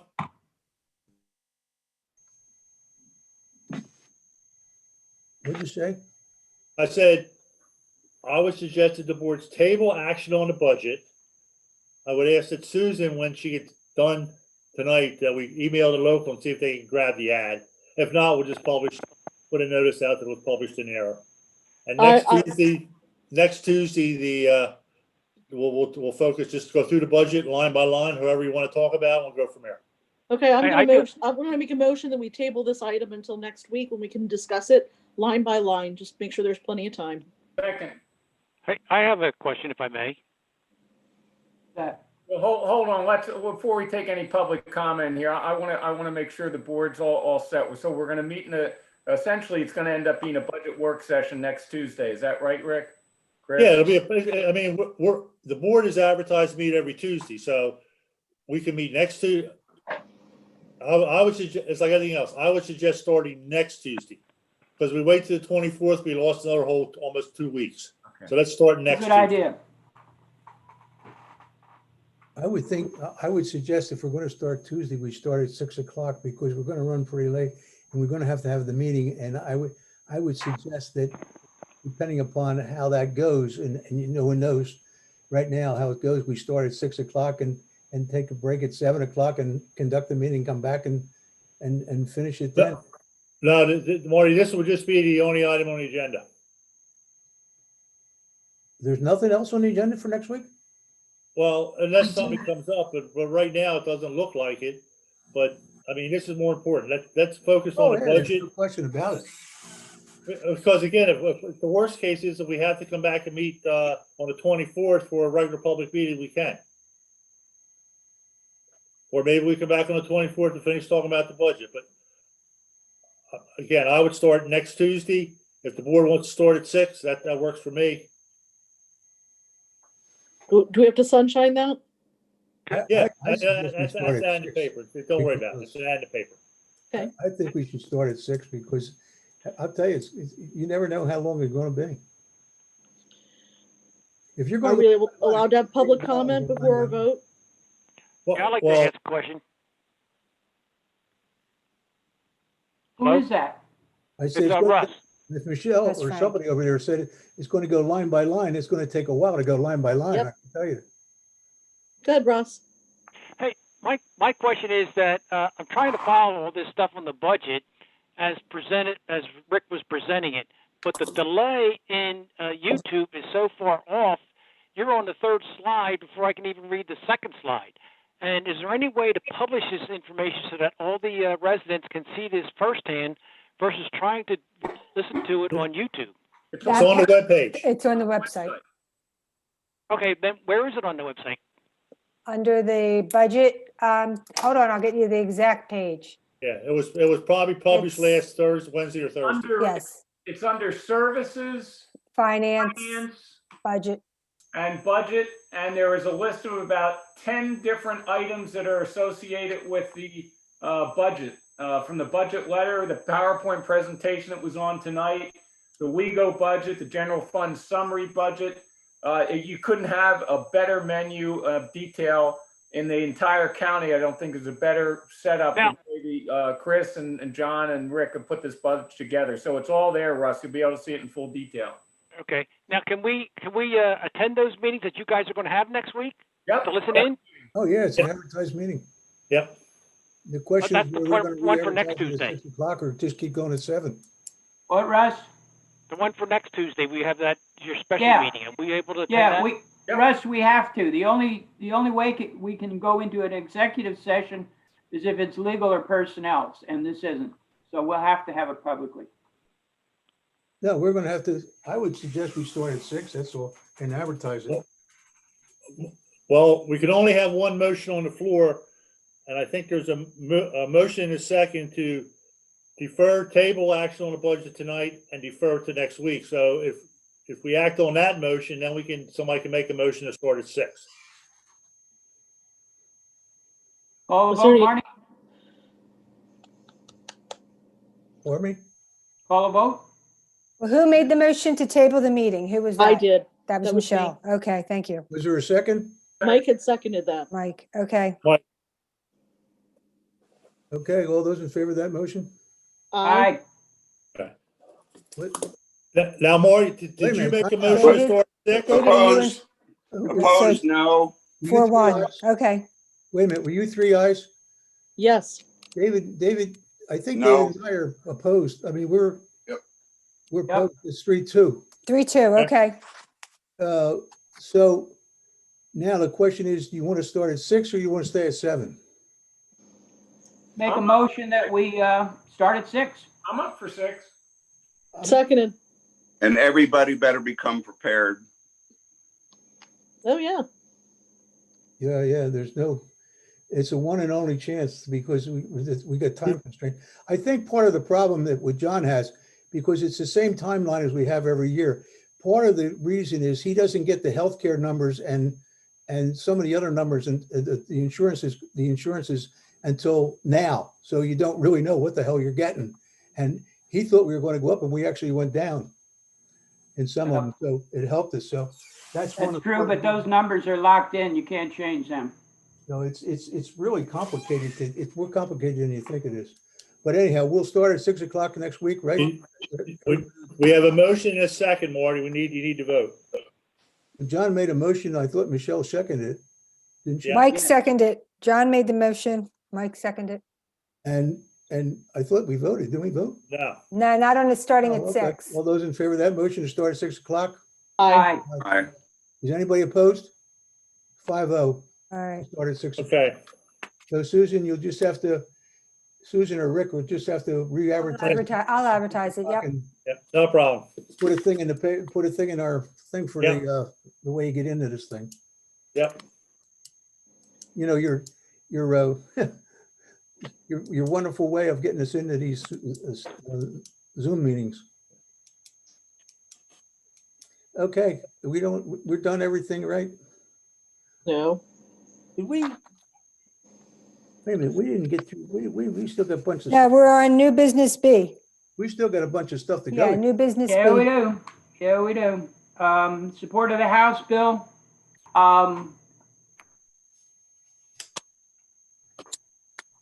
This was. Mike, this is yours. Do you want to make a motion? Well, yeah, this is just, I think this House bill has merit. I don't know whether it's going to get adopted or not. Mary Kushner was one who sent something out saying that it had merit and would like our support. Whether it means anything, if we send something to our local representatives or not. It is about smart energy planning, allowing for solar. I don't think there are too many negatives about it if in fact it gets adopted. Rick, have you looked at, I haven't read the details of the bill. I've read a summary of it, but I haven't looked in the details. Is there anything that particularly makes you nervous about it? No, but I'll share with you that there's a Senate Bill 705 which is the concurrent Senate legislation. Senator Killian is the vice chair of that committee. He didn't I get talked to Senator. Not for long. Yeah, but so Senator Killian is in favor of it because he was sponsored the Senate bill. Mrs. Committee sponsored the House bill. However, in order for something to happen, both committees would have to pass the bill, get to the floor. Yeah. I talked to Senator Killian's staff and Mrs. Committee's staff, and the likelihood that they're going to run out of days. There's a chance that it could be grouped in with something else, but that does not seem likely. Yeah, my sources tell me it's not going to happen. So there's no sense in adopting a motion. I mean, I think I'm supportive of it, but if it's not going to go anywhere, what's the sense of shuffling? Session is pretty much over. David, what do you think? What do you know? Anything particular about these bills that would cause us to still pursue it, even if it doesn't look like it's going to get out or it's going to die in the current state? Yeah, I don't have any information that's other than Rick's memo, and I support the legislation, but at this point, we'll wait till the next legislative session, see if it comes back up, and then we can support. That's what I think. That's what I say we go. Let's move on to the next topic. John. I was just wondering, I don't know the woman. Is she a friend of yours? Well, she's a resident of Hershey's Mill. She was going to run for supervisor back when and pulled out of the race. I don't know, David. It was right, but it was the year I was. She's a nurse, right? Okay. Point is this: I support the legislation too. Right. Do we need to get back to her in some way and let her know that we're not voting on it because we think that time will run out, rather than that we don't support it? Yeah, Rick, maybe we could send something to her saying, based upon our briefing from our two state representatives, that it just wasn't going anywhere. So we support the premise of it, but just not it's not going to go anywhere in the current process. Isn't it better if we support the legislation to send a letter off to the two affected legislators and tell them that we support their position? No? Back up a second. Mrs. Carolyn Committee is a sponsor of the House bill. Yeah, she's still. So if she sponsors it, the expectation is when it comes up for a vote, you would think she would vote for it. And Senator Killian is a sponsor of the companion Senate bill. Again, you would think if they're sponsoring it, when it comes up, they would vote for it. Yeah. But I'll get back to Mrs. Kushner and let her know what's going on. It's just a moot point. It's the end of the session. They're changing all the offices and everything at this point, and they're already voting for leadership. So it's really a moot point. Yeah. Maybe moving forward, if one of them takes it up, if Carolyn Committee takes it up in the Senate, then that's a different story. She can put it in January, and then we can think about it then. And same goes for Diane Herron. Maybe she'll take it up too. I agree, Michelle, and I think Carolyn will do that in her new role. Let's Rick, and just let Mary Kushner know, and let's move on. Thanks. Okay, we're on to Christmas trees. All right. We need Christmas. This is the standard request we get every year. The way the code works is the board needs to formally approve him, and the suggestion is you should do with the same conditions as last. We make the motion that we grant it, and they do the same thing as they've always done, which is clean the place up within one day after that Christmas is over. I second that motion. Okay. All those is there any comments from the group? Susan? Is there any comments on the group? No, it looks all good. Is there any comments from the board? Aye. Aye. Aye. Is anybody opposed? Aye. Nobody's opposed. 5-0. The next item is the consider the proposal for the construction services for segment A on the pipeline. That's the first section, which is down on Airport Road over to the road that school's on. So the short story is the project's at PennDOT. Apparently they did not get us in order for it to go to bid, which is scheduled to be advertised, it goes out in December or at the beginning of next month, is we have to lock up the construction. So because it's less than a certain dollar amount, we only have to have one inspector. So we have a proposal from McMahon in the amount of about $55,000 to provide inspection services. So if we get this to PennDOT tomorrow, they can make the timeline. It goes out to bid, and they expect a notice to proceed. That will be issued sometime in March. This is in the budget? Actually, yes. Well, no, it's not in the budget. It would come out of the bond fund. Oh, If okay. you recall, we have $183,000 in the bond fund, so this would have to be paid for out of that. So if we have $183,000 in the bond fund, this is going to come out of that, but we've committed $183,000 to the match for the next segment in the grant. What does that? Are we starting to try and use $1 for two different things?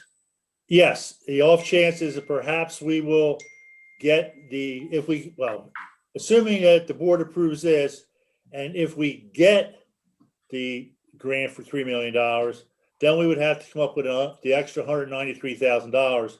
However, there's another grant application that's a little far down the agenda that we can apply for, and we do not have to have a match because we already have expenditures that count for the match. And there's two other grants that are coming along that we would also apply for.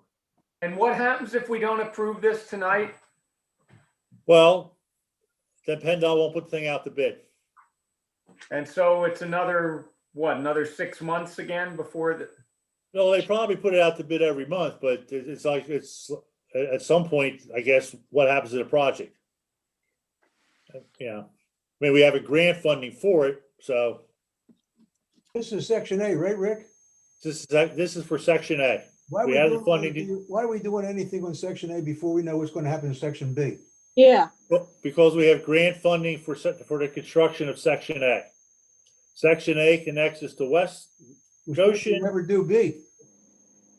Well, I think the thinking is that once we have both ends, and given that we have 2 grant applications pending, there's 4 more opportunities for this, or at least 3 more next year, that at some point we will get B.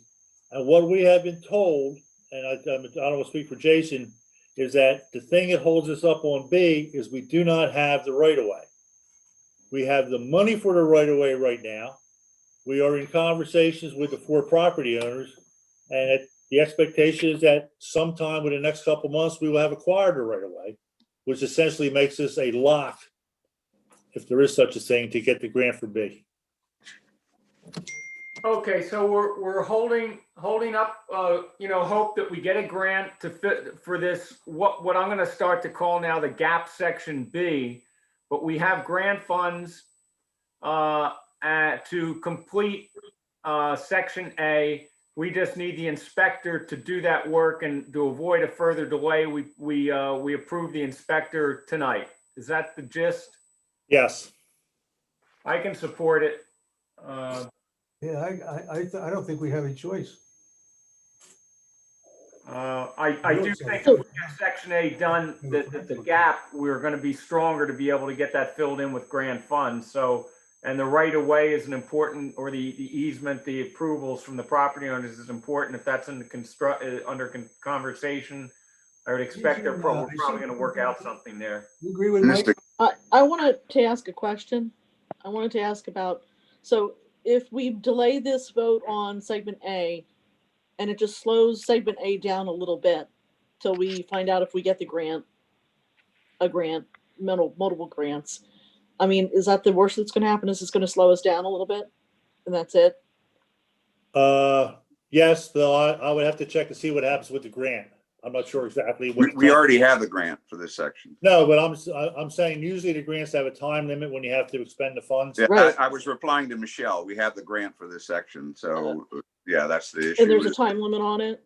Always. Yeah, they're always to expend it. You can't get extensions, but then you got to go through a fresh process.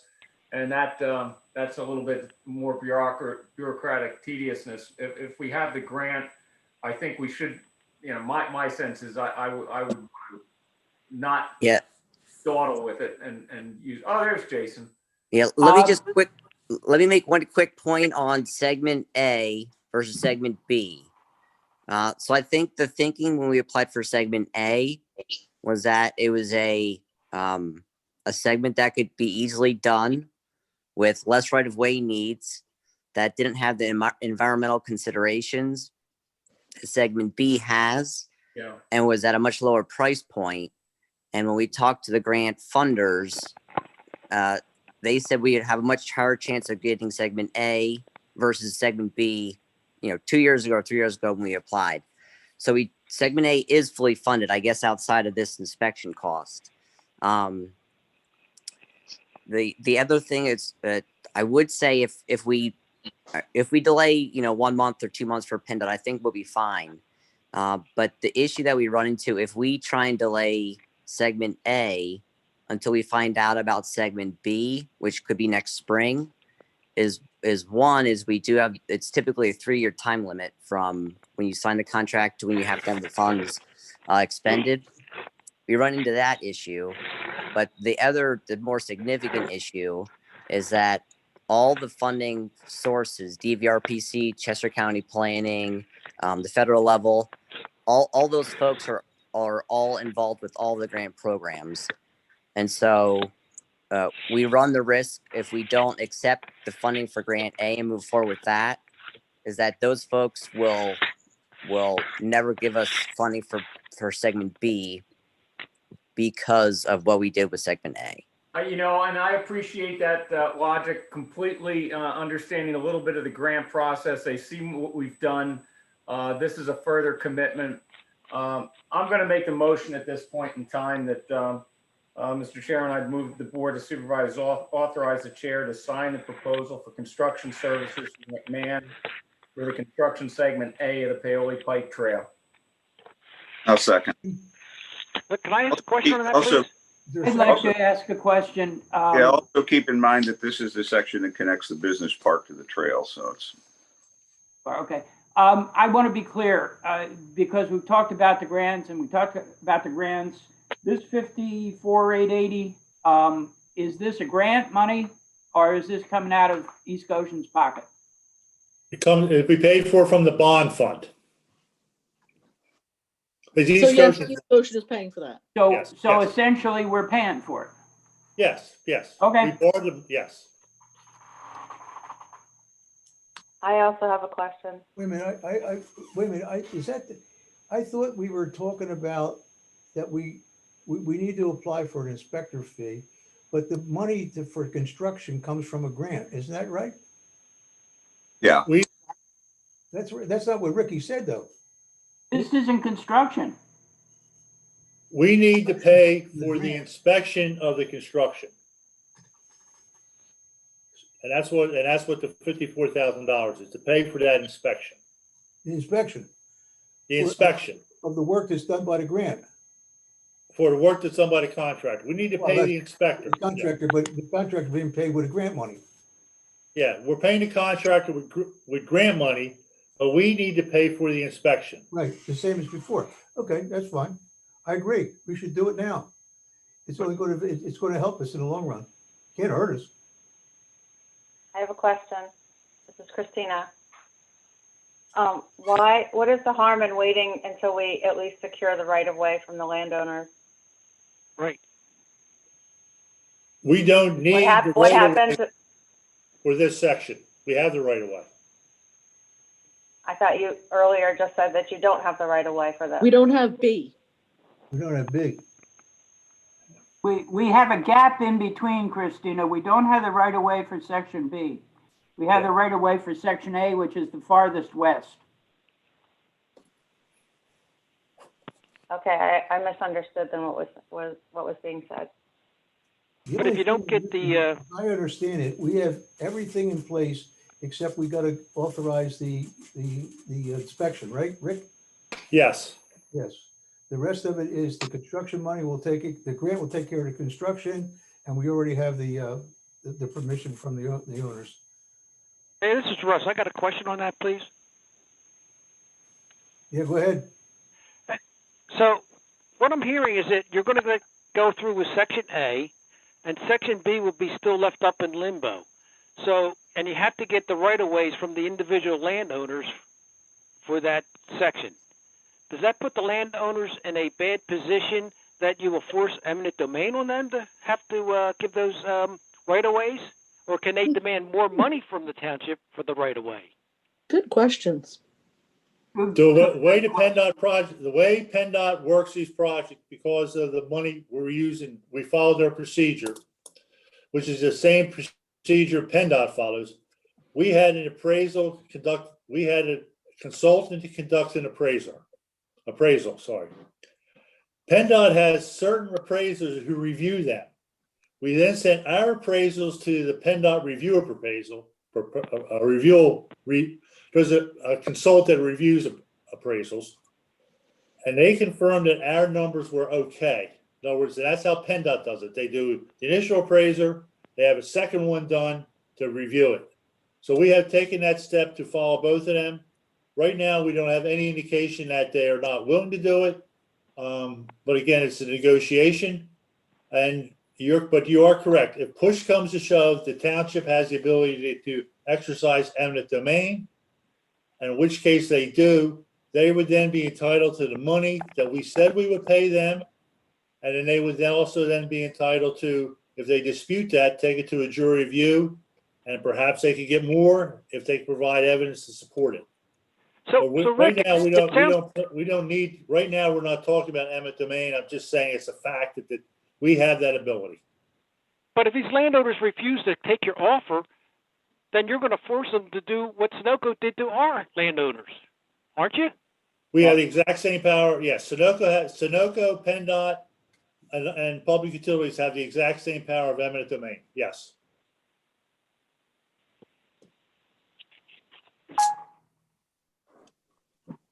Okay, so where are we here? What are we doing? Are we? We're ready to take a move. You have a motion and a second, and I guess you're taking public comment. Yeah. Okay. And that public comment is basically from Russ, and what it said, what?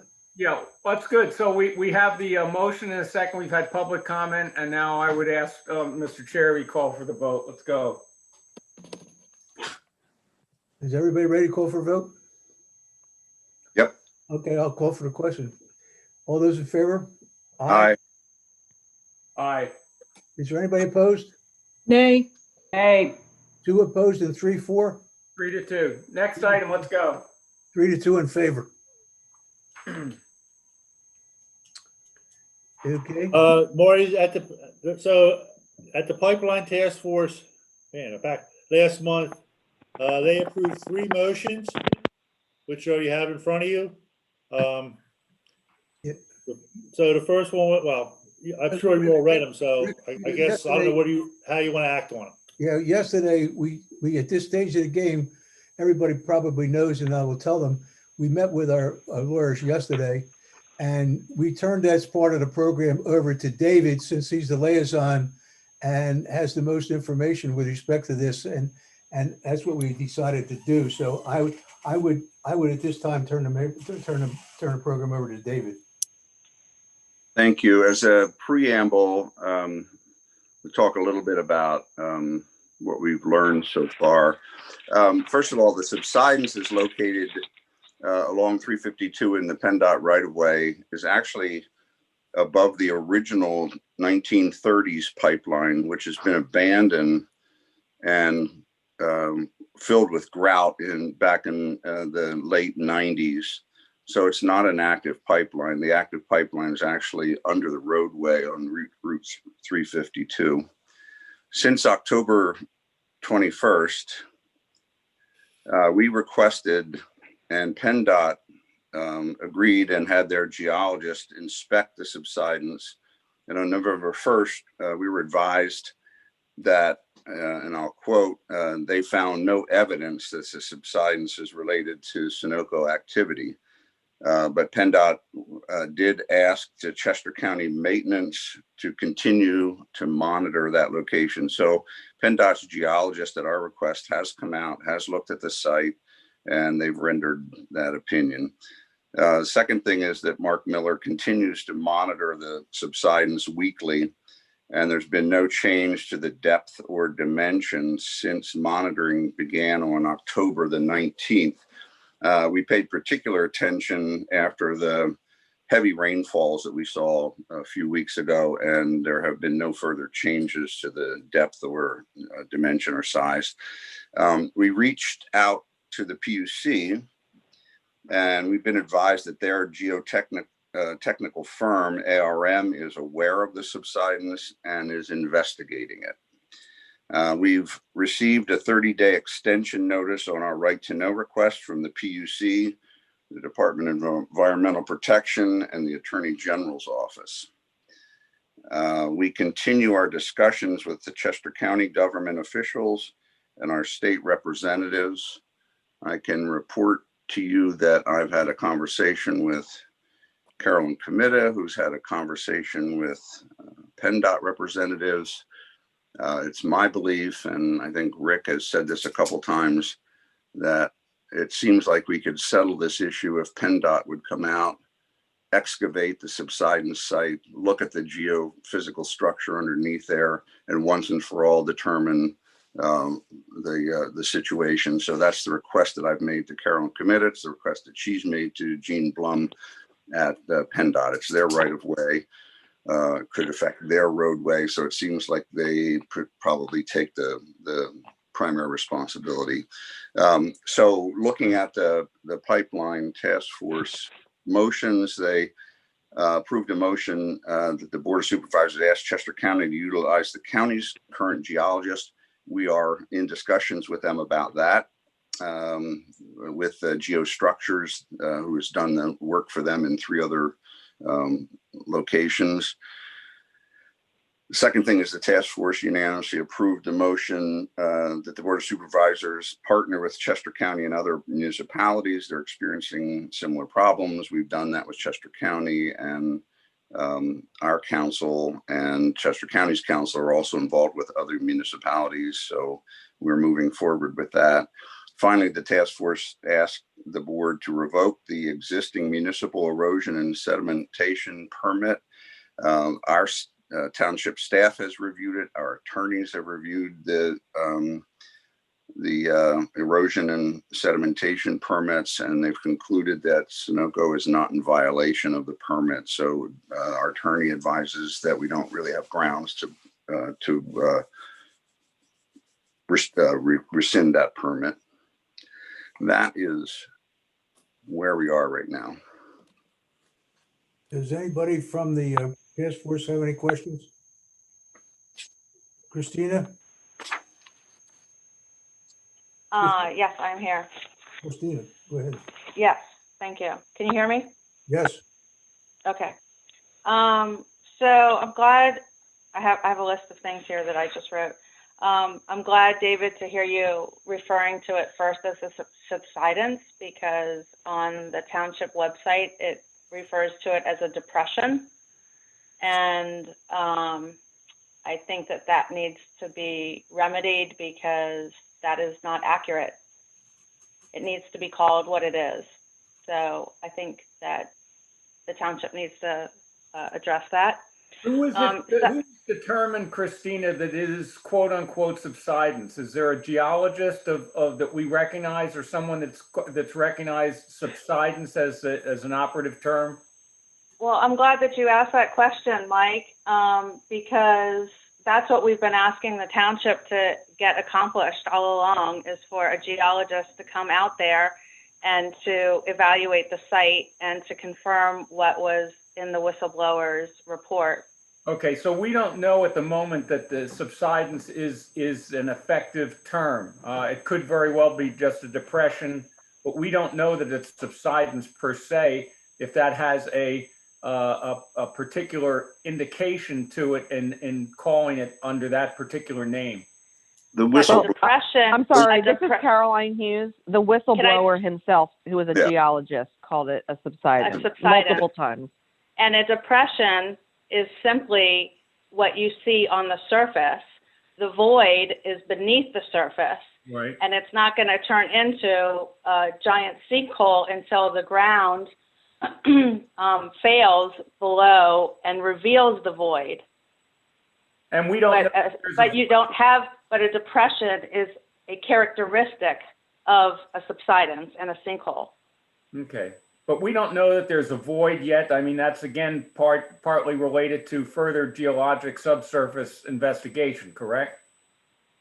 Correct, and that's pretty much what we've been asking all along. Gotcha. Okay. Okay, the next thing I'd like to say is, so then David said that it was under the roadway and not under an active, not atop an active pipeline, which I'm glad that you addressed that because I've been studying maps of the area. And when you look at Sunoco's documents, even within the same document, they'll show the pipe running in different areas for Bowtree. Within the same document, it shows it on the west side of 352, and in the same document later on, it shows it on the right side of 352. So, and I can supply those documents to you. I literally spent one whole evening, Caroline can tell you, sending her documents that said, where is this pipe? Remember, right, Caroline? Absolutely. You have our sympathy, Caroline. One whole night was devoted to me sending her documents saying, where exactly is this pipe? And sending her map after map after map from the same document where it was shown on different sides. Christina, let me ask you a question here. Christina, I'd like to keep going. Yes. Wait, let Rick address that. Christina, Sunoco had two pipelines originally. One under the shoulder on each side of the road. Those pipelines were abandoned in 2000, 2001.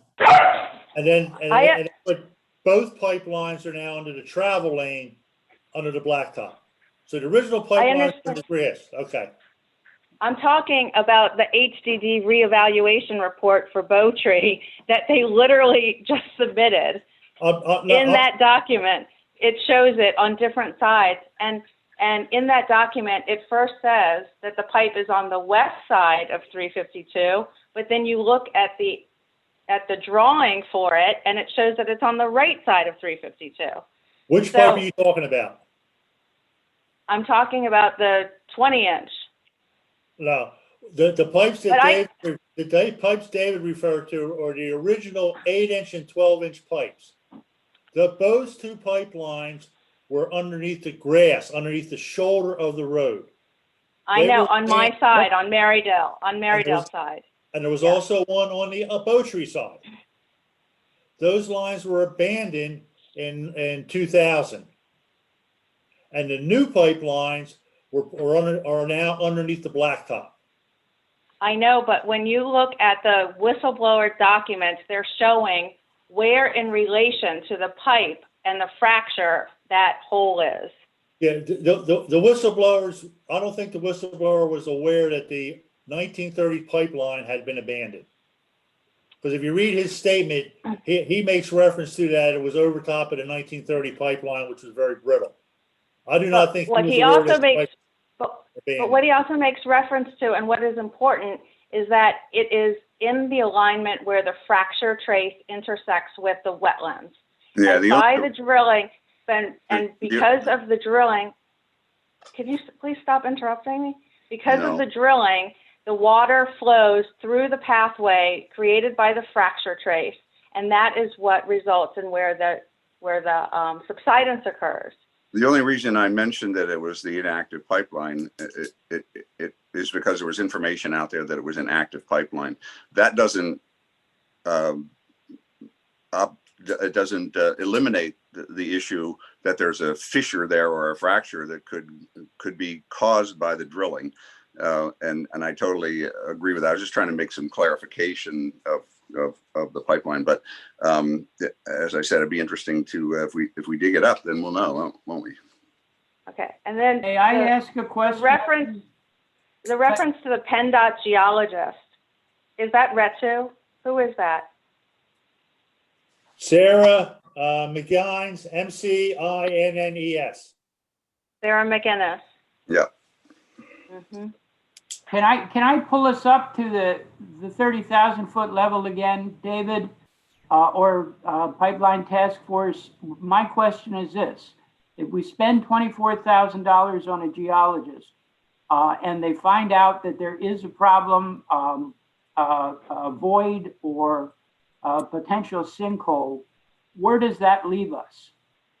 Well, in my opinion, I don't think spending $24,000 on a geologist. PennDOT's geologists already looked at it. The PUC ARM geologists are familiar with it. We just argued about, $5,000 here and $10,000 there on a budget.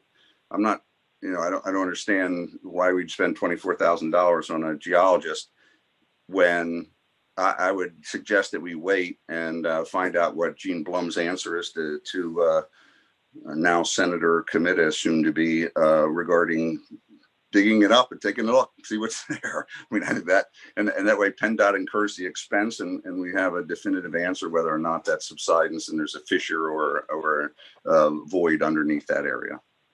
So was it actually Sarah McInnes that went out there? Or was this another redo of PennDOT telling Sunoco to get somebody to go out there and then it gets reviewed by Sarah McInnes? Rick, I was looking for Gene's. The geotechnical geologist examined the area. And she's head of the geotechnical department. She's the geotechnical geologist down there. Because she was also the same one that was involved with Boot Road. And so if this is Boot Road all over again, when PennDOT tells Sunoco to send somebody out there and then the reports come back through Sunoco to Sarah McInnes and then regurgitated back to us again, there's going to be a whole lot of questions. I did not reach out to Sunoco on this matter. I contacted Mr. Blum and I forwarded the information that Carol, the task force has sent to the board and asked him if he would take a look at it. And so that's what they did. I'm just reminding you that it was Sarah McInnes that was corresponding with Greminger, telling him to go back and fix the reports because it was only going to cause more questions. So okay. I just want to know, who was it that went out there and did that? Because geotechnical geologist visited the site. That's who visited the site. Can you get a name, please? Sarah McInnes. It was Sarah McInnes personally that went out there. If she is PennDOT's geotechnical geologist, then she went out there. And based on the letter we got from Gene Blum about the last thing, she is our geotechnical geologist. Okay.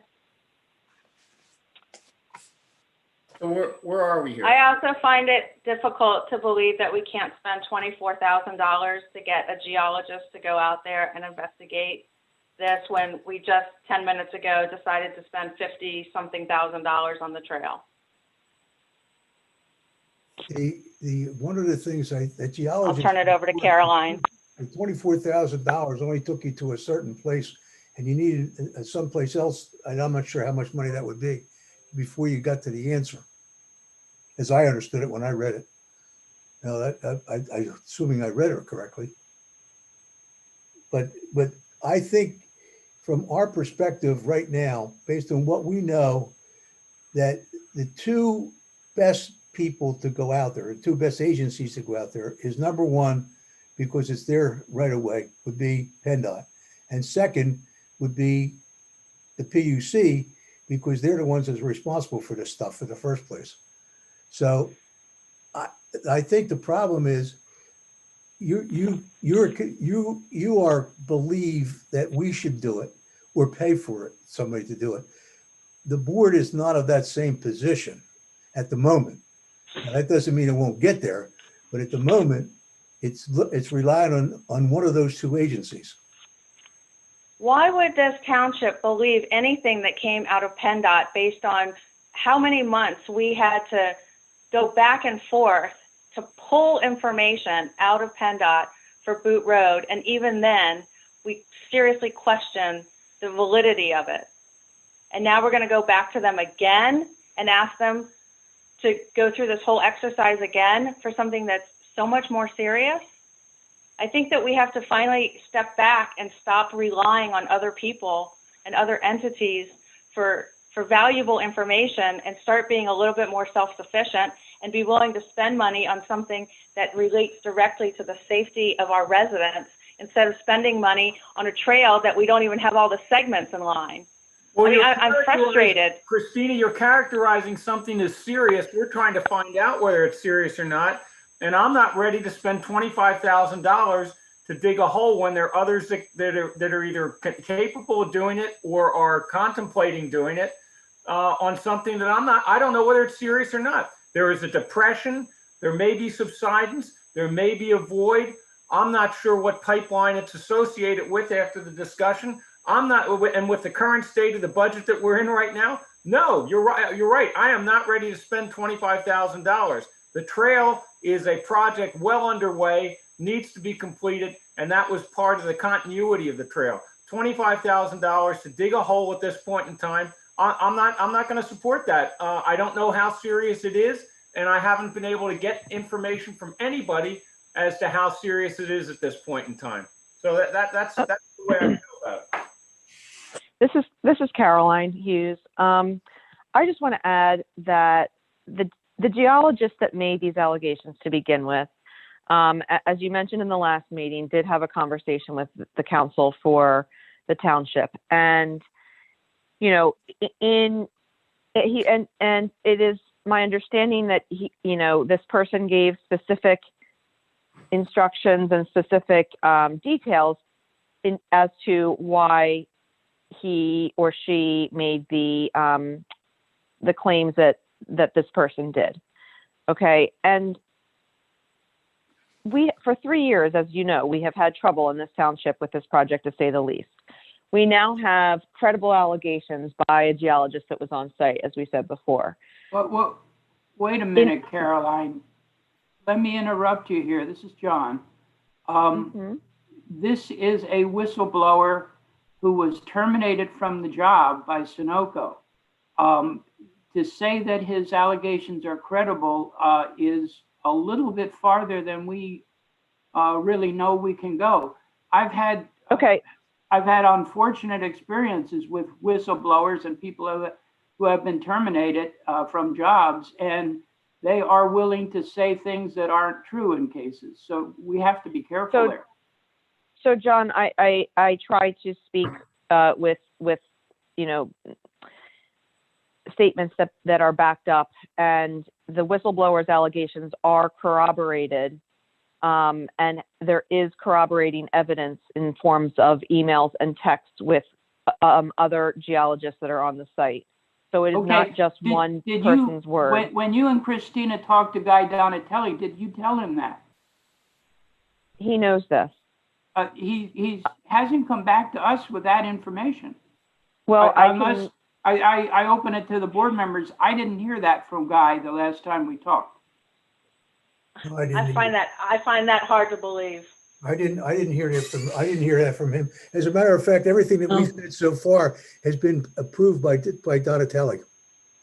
It is really easy. The fact, the only thing I didn't know before tonight was the fact that PennDOT may dig the hole. That's the only thing I didn't know. The rest of the conversation. Hold on, Christina, hold on. So the whistleblower, I understand, an inherent tendency to want to, cast doubt on somebody who was fired from their job, who then has a grievance with the, in this case, it wasn't the employer, it was at, the employer's biggest client who prompted the firing. I understand that, but there is corroborating evidence that shows clearly that there was communication and concern regarding this site.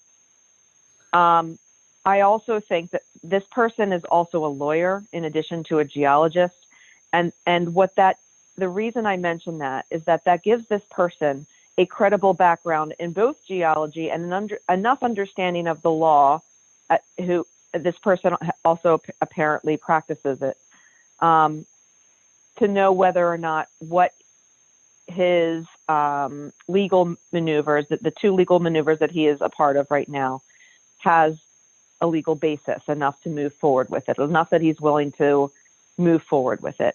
And I believe that that's something that he and Guy talked about. So what we have the situation now where we have dueling geologists. So we've got the PennDOT. So the point. So here's let me point, finish though. Yeah. Okay, So go ahead. let me finish my point. So we have dueling geologists. We have the PennDOT geologists who went out and visited the site and said that they would monitor it, but they couldn't see that it was pipeline activity related. There was no evidence, was the quote.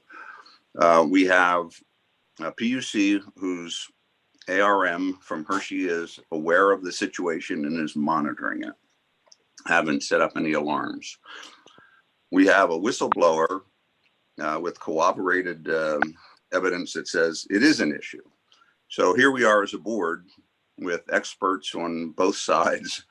And so where we are right now is we've made a request for PennDOT to go dig up the subsidence and see what's going on there. I don't know what else we can do. Okay. So I'll try to be as brief as I can here.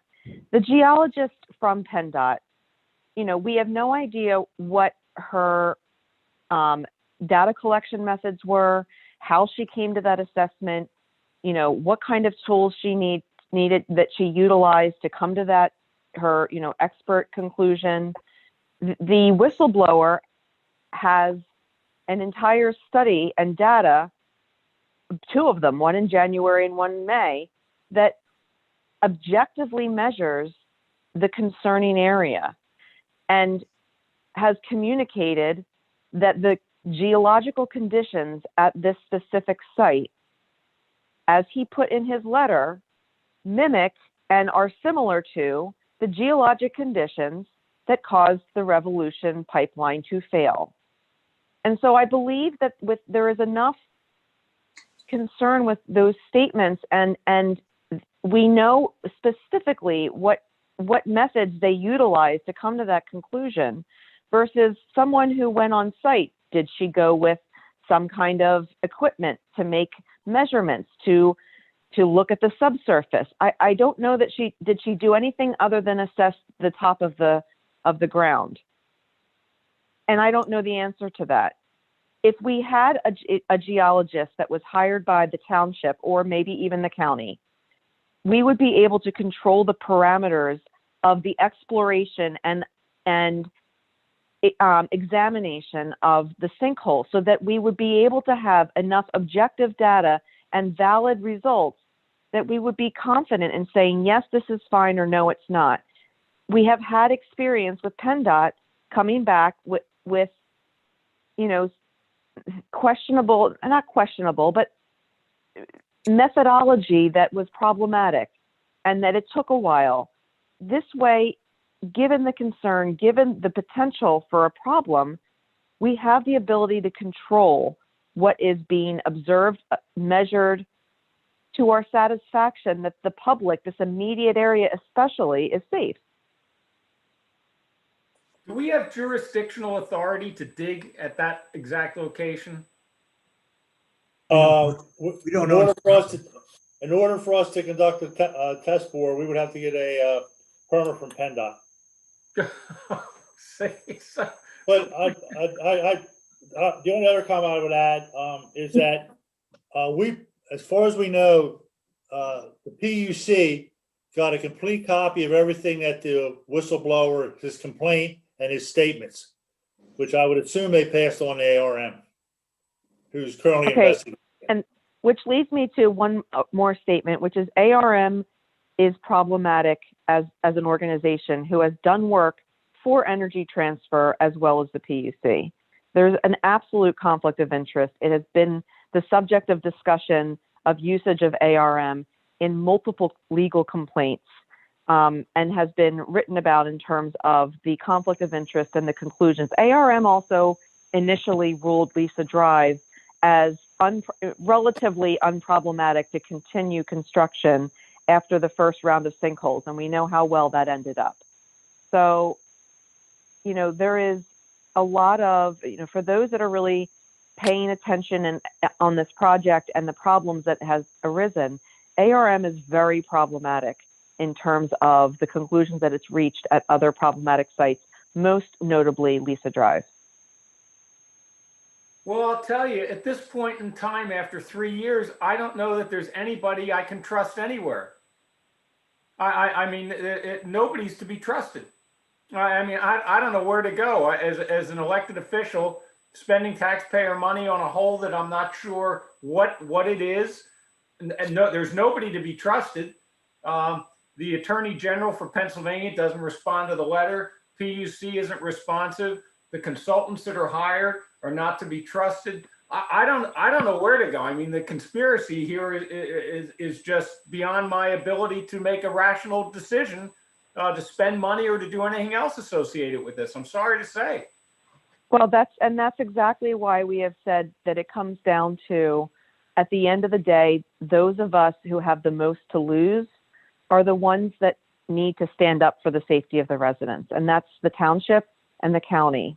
And for 3 years, unfortunately, we have been, and it is so sad because, 3 years ago, I thought we could just call and engage these state agencies and trust that they would have our backs and do the right thing. We have unfortunately been demonstrated time and time again. I wish it wasn't the case. Trust me, that they are just not going to have our best interests in mind, that there are unfortunate conflicts of interest that exist. And at the end of the day, it really is unfortunately coming down to the municipal and the county level to protect, and we certainly have the most to lose. Caroline, let me tell you what I have been somewhat in the background and I've looked at material. I haven't spent the same amount of effort that David has spent, you have spent, and Christine has spent, and so forth and so on. The one thing I learned yesterday, I learned a couple of things. I learned a lot yesterday. One of the things I learned is that our solicitor has attempted to contact the county several times, and the county has not responded yet. So the county, to my way of thinking, has not become a partner in this operation. That's number one. Number two, as far as I knew as of yesterday, when the meeting was over, that our board was not interested in spending a bundle of money to dig a hole. I did not know that PennDOT was thinking about whether or not they want to dig a hole or not. They are the best person. If they are not the best person, if they don't agree to do it, then I think it rests in the hands of the PUC. I don't know. Well, all these agencies, what I do know, in addition to what I just said, is the guy in January or February saw this thing, and in May when he went back, he found it to be bigger. At which point, 3 months later, he or his lawyer writes a letter, and it goes to all these different agencies. None of the agencies at that time, after you notified us, have done anything at all about investigating this particular subsistence. And so I'm with Mike. I have no idea where we are right now, because what you're trying to say is, I think, is, and this is, you've said it a couple times, and I believe that you want us to go dig a hole. And we don't want to dig a hole. We want PennDOT to dig a hole or DEC to dig a hole, because we don't know how far down we're going to have to go to that hole. Ricky says the pipe is in the ground 4 or 5 feet, something like that. That's one if you. Well, let me, Marty, let me clarify something. Nobody was talking about digging a hole. Number one, the county, the request to the county is to have their geostructures, who's been working with them at the other locations, come and do our location, do a geo survey, not dig a hole.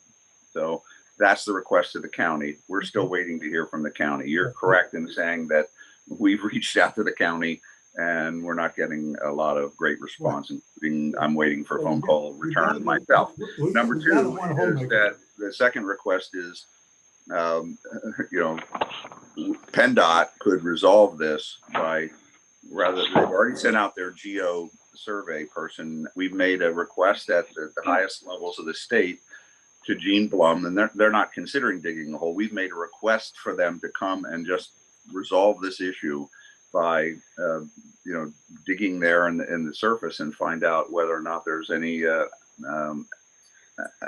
anomalies in the geostructure. So that's where we are right now. We're waiting for the county to get back to us to have geostructure do a survey, and we're waiting for PennDOT to get back to us to see if they'll come out and dig All that means we're not see what's going on.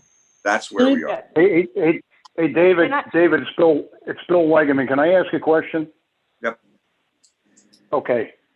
The right to know that was submitted from the township, we required too much information, so there was a 30-day extension, correct? Typically it's 10 days to get the information back? Bill, no. The way the law works is basically an agency can essentially at their discretion say, we don't have the staff to do it within the appropriate time period, we need 30 days. That response Correct. is not uncommon. No, so I understand that. So now, when does that 30-day period end? Because the last Board of Supervisors meeting that we sat on, I understood we didn't want to overreact to this till we got the right to know information back. When is that 30-day date that we expect information back? I believe it's like November 20th for all agencies, but I don't want to, I'll tell you the honest truth. There are exemptions in the right to know law that records are not public record if they involve an active investigation, criminal investigation, or an active non-criminal investigation. So, well, I think we need to. I could very well see that all, or at least some of the agencies will come back and say that these are not public records pursuant to section such and such. It's an active criminal, active non-criminal investigation, which would be a denial, and then the board would then decide if we want to file an appeal.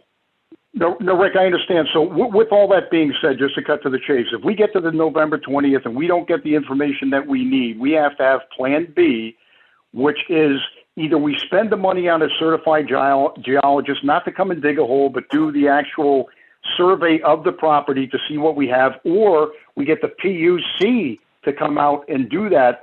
But the thing is, whether we understand that this whistleblower was credible or not, the fact of the matter is we would not have known on October 3rd or whenever you were notified about this subsistence if that whistleblower report hadn't come out. I've been there. I've seen it. You folks have been out there. You've seen it.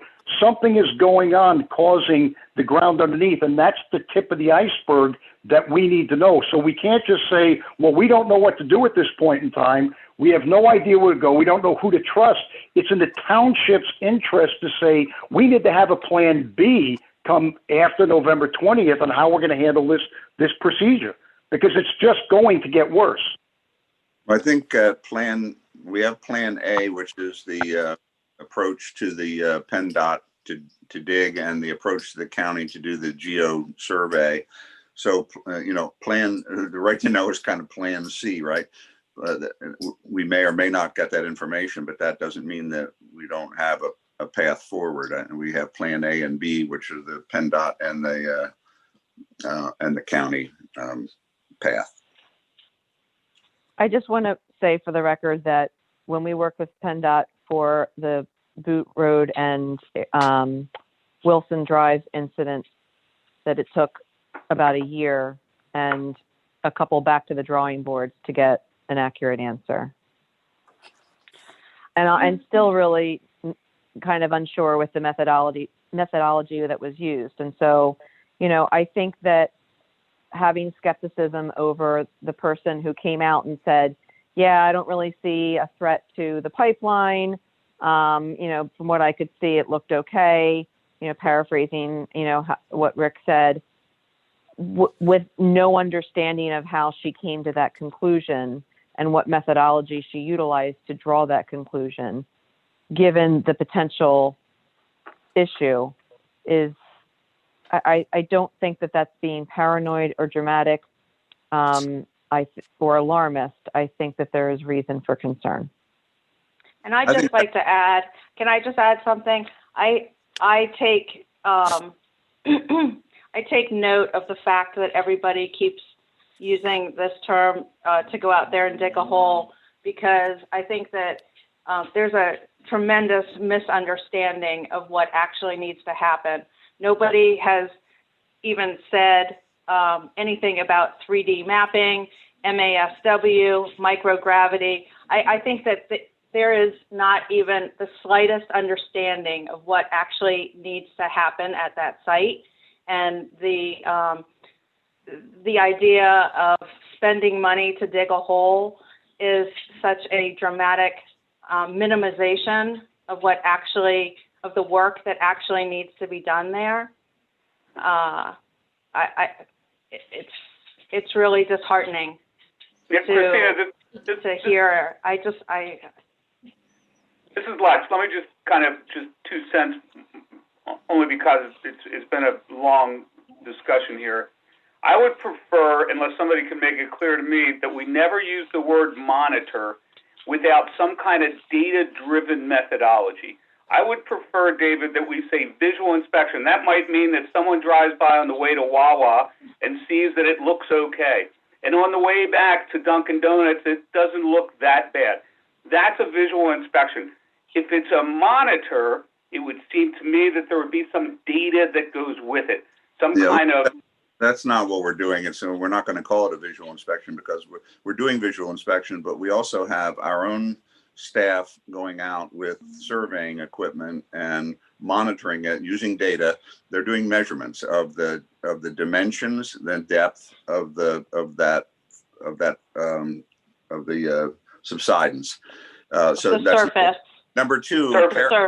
Caroline just brought up a good point, and I think we need to go back and press Gene Blum to ask for the data that Sarah McGinnis, because she apparently is the one that went out, what methodologies did she use to make the determinations that Gene summarized in his email back to us? I think that's a very important request, and I think we should do that. I don't think that there's any harm in asking the county again to send out their geologist, and also did it today. I did it today. Okay, Again. and yes. Can Also, I don't know why we haven't tapped into DCNR's Department of Topography and Geology, because they are the state experts on subsidence and sinkholes. And if we can tap into the state resources at no cost and ask them to come out here, that should be an option too. Okay, can I make a point here too? First of all, Christina brought up the point that, we don't know what we're doing when we say we go out and dig a hole, and that's legitimate. Understand too, I've reached out to Michelle Kickline, and I asked her specifically, I said, our ask is, can the county send out their geologist and help us out? Can you advocate for us? We're working on this every day. We are really trying. I know that it's hard to believe it, but we are all working on this from every angle we're possibly able to work on it. And I think we need to at least have some credit for pushing this issue. And I don't think that we're getting any credit for that. We're trying as much as we can. There's only so much that we know about this. We're not the experts in this field. We're trying. So where are we? We need to wrap this up. We got more business to do. Yeah, we got more stuff to do. I think that right now, David has responded to their questions, and there's nothing. We're going to do what we're going to do, and they're going to do what they're going to do, as far as I can tell.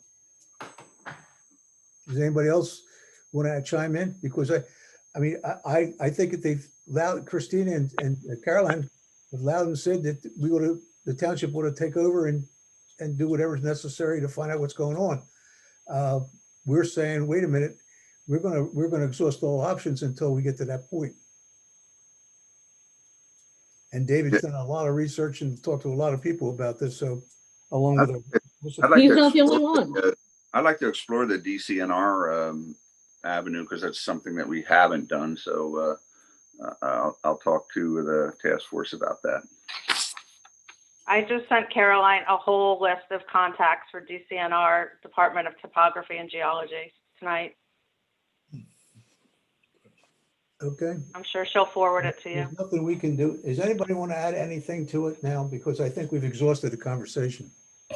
If we're going to start throwing something in a wall to see if anything sticks, is there maybe does anybody have a connection with a major university? They could reach out and see if there's a geology student who needs to do a study. No. There's the contact that wrote literally a huge brochure on subsidence in Pennsylvania. He's still at DCNR.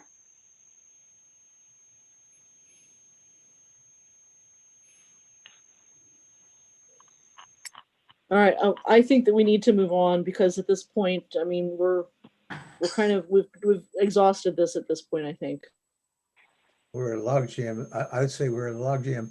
We'll continue to do what we're going to do. Probably David or Ricky will make contact with them and see what that yields. And at the same time, we'll try to get PennDOT to do something. And all else fails, we try to get the county to do something. And if all else fails, we try to get DEP to do something. Can I make a request? Any documents that you get from PennDOT, can you please post them on the website? Because that's how the whole issue with Boot Road was exposed. Is that rational? Is that reasonable, Rick? I'll reach out to Gene Blom and ask him if we get a report from the geotechnical lady. Yeah, I mean, whatever it was that she sent you that says that there was, no relation to the construction, I'd like to see that. Put that up on the website. I just got an email from Gene Blom. That's what he responded to my request. Yeah, I think we need more than an email. Okay. And please make sure it's signed by somebody. It's an email is what I got. Yeah. That is correct. I remember that. Please request more than that. I will ask Gene if Mrs. McGines will provide us with a report. Mm-hmm. Okay. All right, let's move on, guys. Girls. The next is the divot agreement addendum. Rick, you want to tell us about that? Well, as you know, we're involved with Dimmitt, and because we're in there, you get I guess we get a credit. But the short story is, if we commit to going through 2020 for 21 and 22, we will end up getting a decrease. Our rates will decrease by about 2.787% this year, and that's what we showed in the budget. It's a whole lot better. We need a motion to execute the 2-year agreement addendum. Basically, we're extending our contract with Divot for the health insurance for 2 years. Does anybody think that we won't keep them until 2022? I think the advantage we have going with Divot is the same reason we put the police over there, is they're not subject to the ACA provisions. The plan doesn't change every year, and they're not a for-profit enterprise, so which means that our rates tend to be lower. Yeah, which means we're going to stay with them. Yes, yes. So I would say that we do everything to speed up the process and get done it. We need a motion. Who has to sign it, you or me? You do. We need a motion. Motion to. Mr. Chairman, I'd like to move that we authorize the chairman, you, to execute a 2-year agreement addendum with the Delaware Valley Health Trust. Is there a second? Second. Anybody have any visitors have any comments? Well, where's Susan? No. Here, no, doesn't look like comments. Nope. Any comments from the board? More comments from the board? All those in favor of the motion? Aye. Aye. Anybody opposed? Nay, 5-0. Thank you. The next item is the last item on the first page, which is to consider the extension of an inspection agreement for segments C, D, and E So our contract with TPD runs out on the 29th. While the trail's almost done, they're still doing a punch list items. So basically, it's like a no-cost extension to extend it for another 6 months, just so they get finished. I have no problem with that. The no cost increase was caught my attention. So, Mr. Chair, I move that the Board of Supervisors authorize the Township Manager to sign a letter to TPD granting an extension to the construction inspection agreement. Is there a second? Second. Susan, anybody out there have any comments, questions? None? Any from the board? None? Call the question. All those in favor of the motion? Aye. Aye. Anybody opposed? 5-0, Susan. Thank you very much.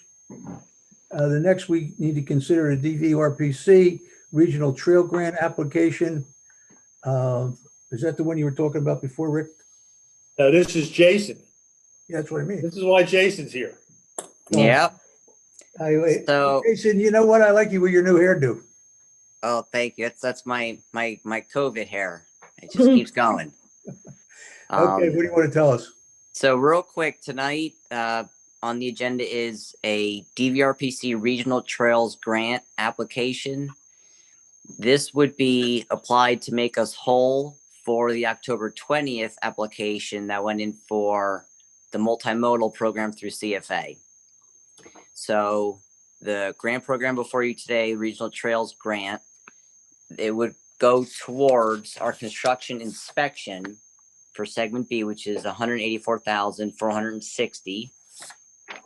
The grant program, we can apply for 80% of the cost. We have to provide the 20% match. So the actual grant that we would request would be $147,568 with the approved matching fund of $36,892, of which we've already approved. And so how this would dovetail with the CFA grant would be, if we are awarded the CFA grant that fully funds our construction, then we would kick in that match that we approved at last meeting, which is the $184,000. And this grant would cover $147,000 of that 184. What kind of questions do you have?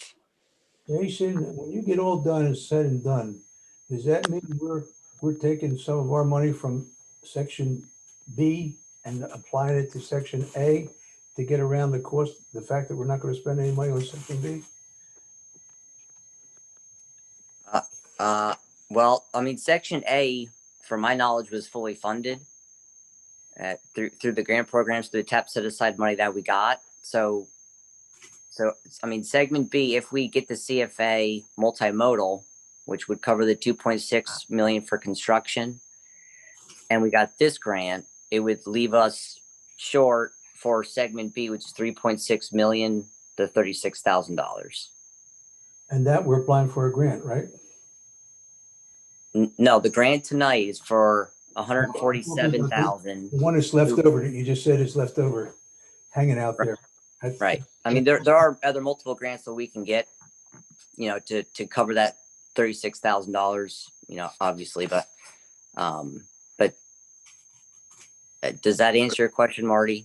But the bottom line, Jason, we were already spending the 184,460. We're trying to get 100. Right. We're trying to recoup 147,568. Right. So it's a simple math. We're trying to get 150 grand back. So okay. There's nothing wrong with that. This grant application here in front of you is a win-win. Exactly. There's no additional expenditures involved at all. So I'd like to move to authorize application to the DVRPC Regional Trails Grant Program in the amount of $147,568 and approved matching funds in the amount of $36,892. Second. All those in favor of the question, any comments or questions from the audience, Susan? Is nobody out there anymore? There are two people out there, but they are still muted, so no questions. Okay. Any for the board? All those in favor of the motion? Aye. Aye. Opposed? 5-0, Susan, thank you. The next item is the solar ordinance. No, it's not. I take that back. Is the declaration of the restricted covenant for Milltown Reservoir. I think we're going to have to sign that. And Marty, essentially, this is because we have Susan, let Susan do it. Susan can do this. Okay, basically, I'm working on the design submission for the DCNR grant for Milltown Dam. So we had requested Kristen to put the declaration of restrictive covenant in place. And we just need your signature, Marty, for this, Right. so that I can I submit. don't see any reason for not doing it, because all we're doing is limiting what can be used there. Yeah, you're the only covenant you're saying is you won't transfer the ownership or control interest of the property without their permission. So it's no big deal. So I'll make a motion that we approve for your signature on the declaration of restrictive covenant. Second. Second.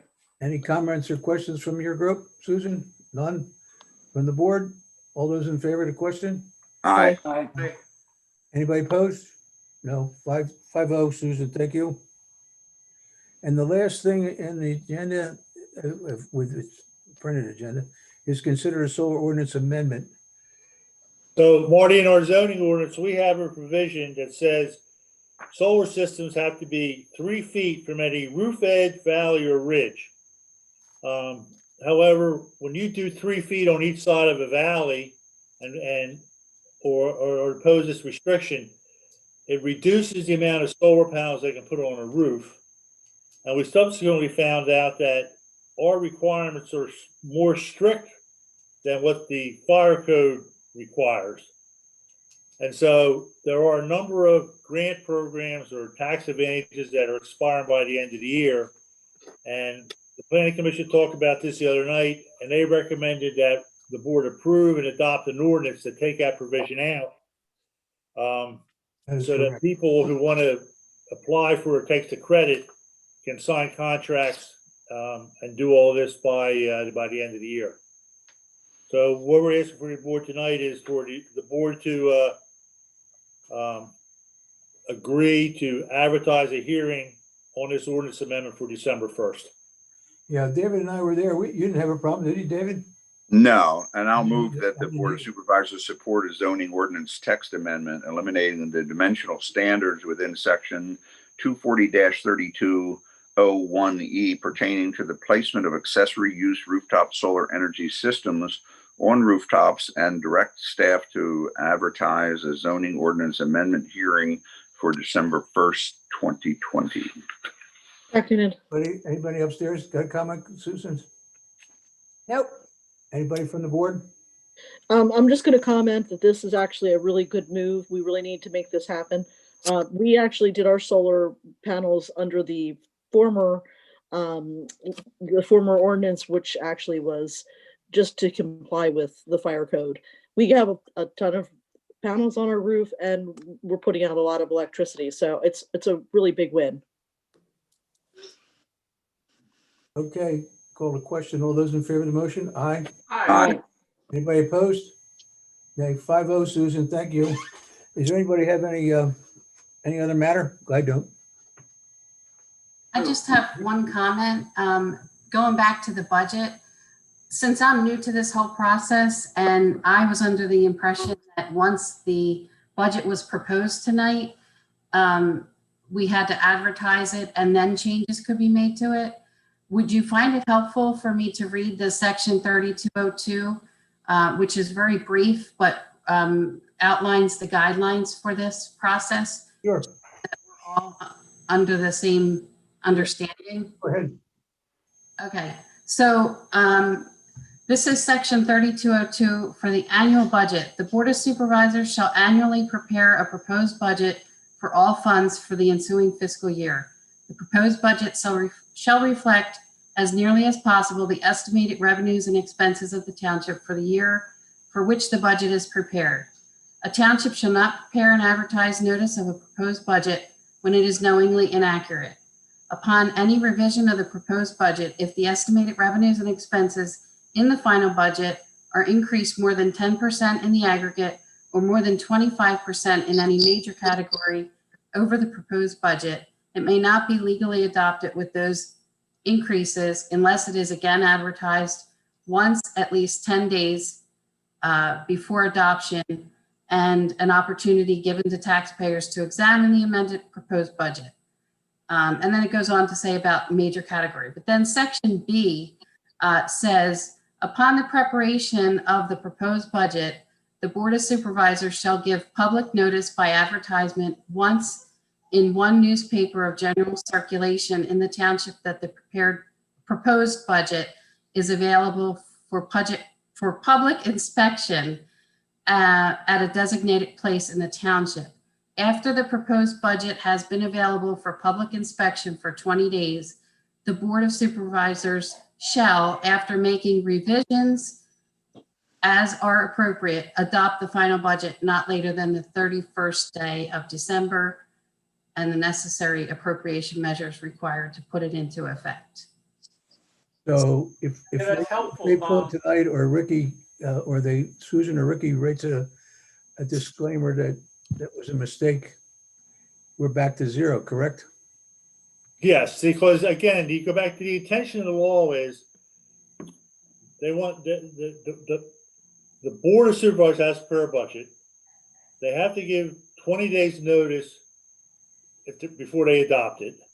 They have some parameters on which they can amend it. If they amend it beyond those parameters, they have to give an additional 10 days notice. But again, we have not, we presented a draft budget for the board does not want to advertise it. So the clock hasn't started yet. Again, the requirement is you can't adopt the budget unless the public's had a chance to look at it for 20 days. And that's all we're doing. So the way it stands right now, it would be 20 days from next Tuesday. So hypothetically, if next Tuesday the board agreed on a budget and we were able to make the changes and get the ad in the paper,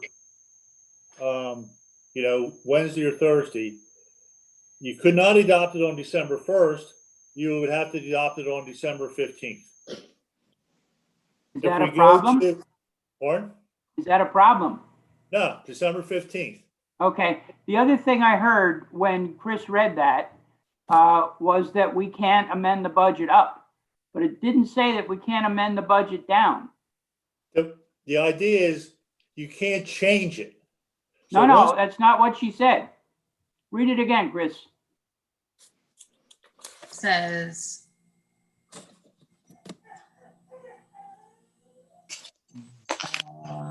It may not be legally adopted with those increases unless it is again advertised. It can't go up more than 10%, and any one item can't go up more than 25%.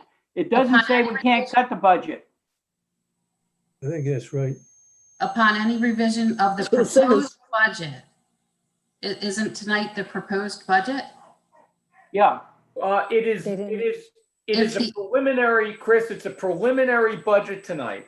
And under section B, upon preparation, that's the operative word of the proposed budget, the Board of Supervisors shall give public notice.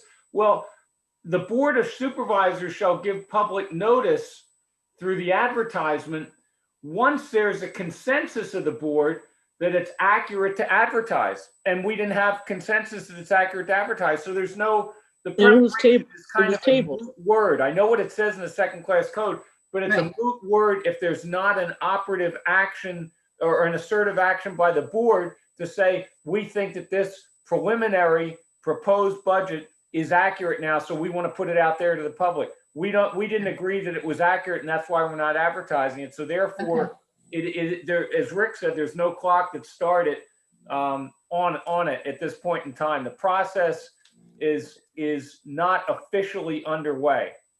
Okay. And in response to John's comment, you go down a little farther, it talks about a major category. It's a group of related revenue or expense items. So, like the public works department, that is a group. Right. Like the but anyway, I think the walkway.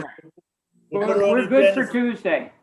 We're good for next Tuesday. Yeah. And that way, if push comes to shove and we have to meet again on 24th, we can do it. It just, I guess the worst case is we'd have to have a meeting the fourth week of December. And We're- one last, all the one events other here. comment, for John Herzog, the plug number for other income and non-core function that you asked about at the beginning of the meeting, that's actually the transfer from the fund balance. I thought that was. Thank you, That's David. Yep. Appreciate it. Yep. Let me make a comment then on another thing. I know we want to finish this letter that's headed Dwayne Morris that came from the legal firm telling us that the pipeline saturation ordinance is no Yeah. good. Yeah. Rick, don't lose that. The guy has his whole case laid out. If we ever have to try to defend it, this is where we start. I don't know why he did that. I don't know why he'd do something like that. That's like giving the opposing team your playbook. Yeah, John, I was thinking the same thing. That's right. That's worth saving because chances are it'll be challenged and we're just going to have to decide, how aggressive we're going to be on the challenge. We may not show up to court. We just may not show up. We knew all along that. Love it. It may not work, but it's the only thing that Ricky had found the only thing in the quiver, in the arrow. I liked it. I think it's very creative. It may or may not work, but we gave it the old college try. What do you think, guys? Are we done for the night? We didn't do public comment yet. We have one person on the line still. Jerry, I don't know, did you? Jerry, do you have any comments? No, I'm tired. Okay. Okay, I don't have. Time to go. Do you have anything, That's Rick? good. I've got 17% left on my battery. I So let's entertain a go. motion for adjournment. Jason, thank you. Susan, Chris, Rick, thanks very much, guys, gals. Peace out. Good night, everybody. Hey, Good night. Thank you. did we have a motion on the floor to You know, adjourn? John did, you second it, Michelle. Oh, yes, I did. Yeah. Okay. See you all next 6 o'clock I'll next talk to week. you later. Tuesday. Thanks, at Mike. 6 o'clock. Thanks, Mike. See you Bye. later. Have a good night, Tuesday everybody. at 6 Bye. o'clock.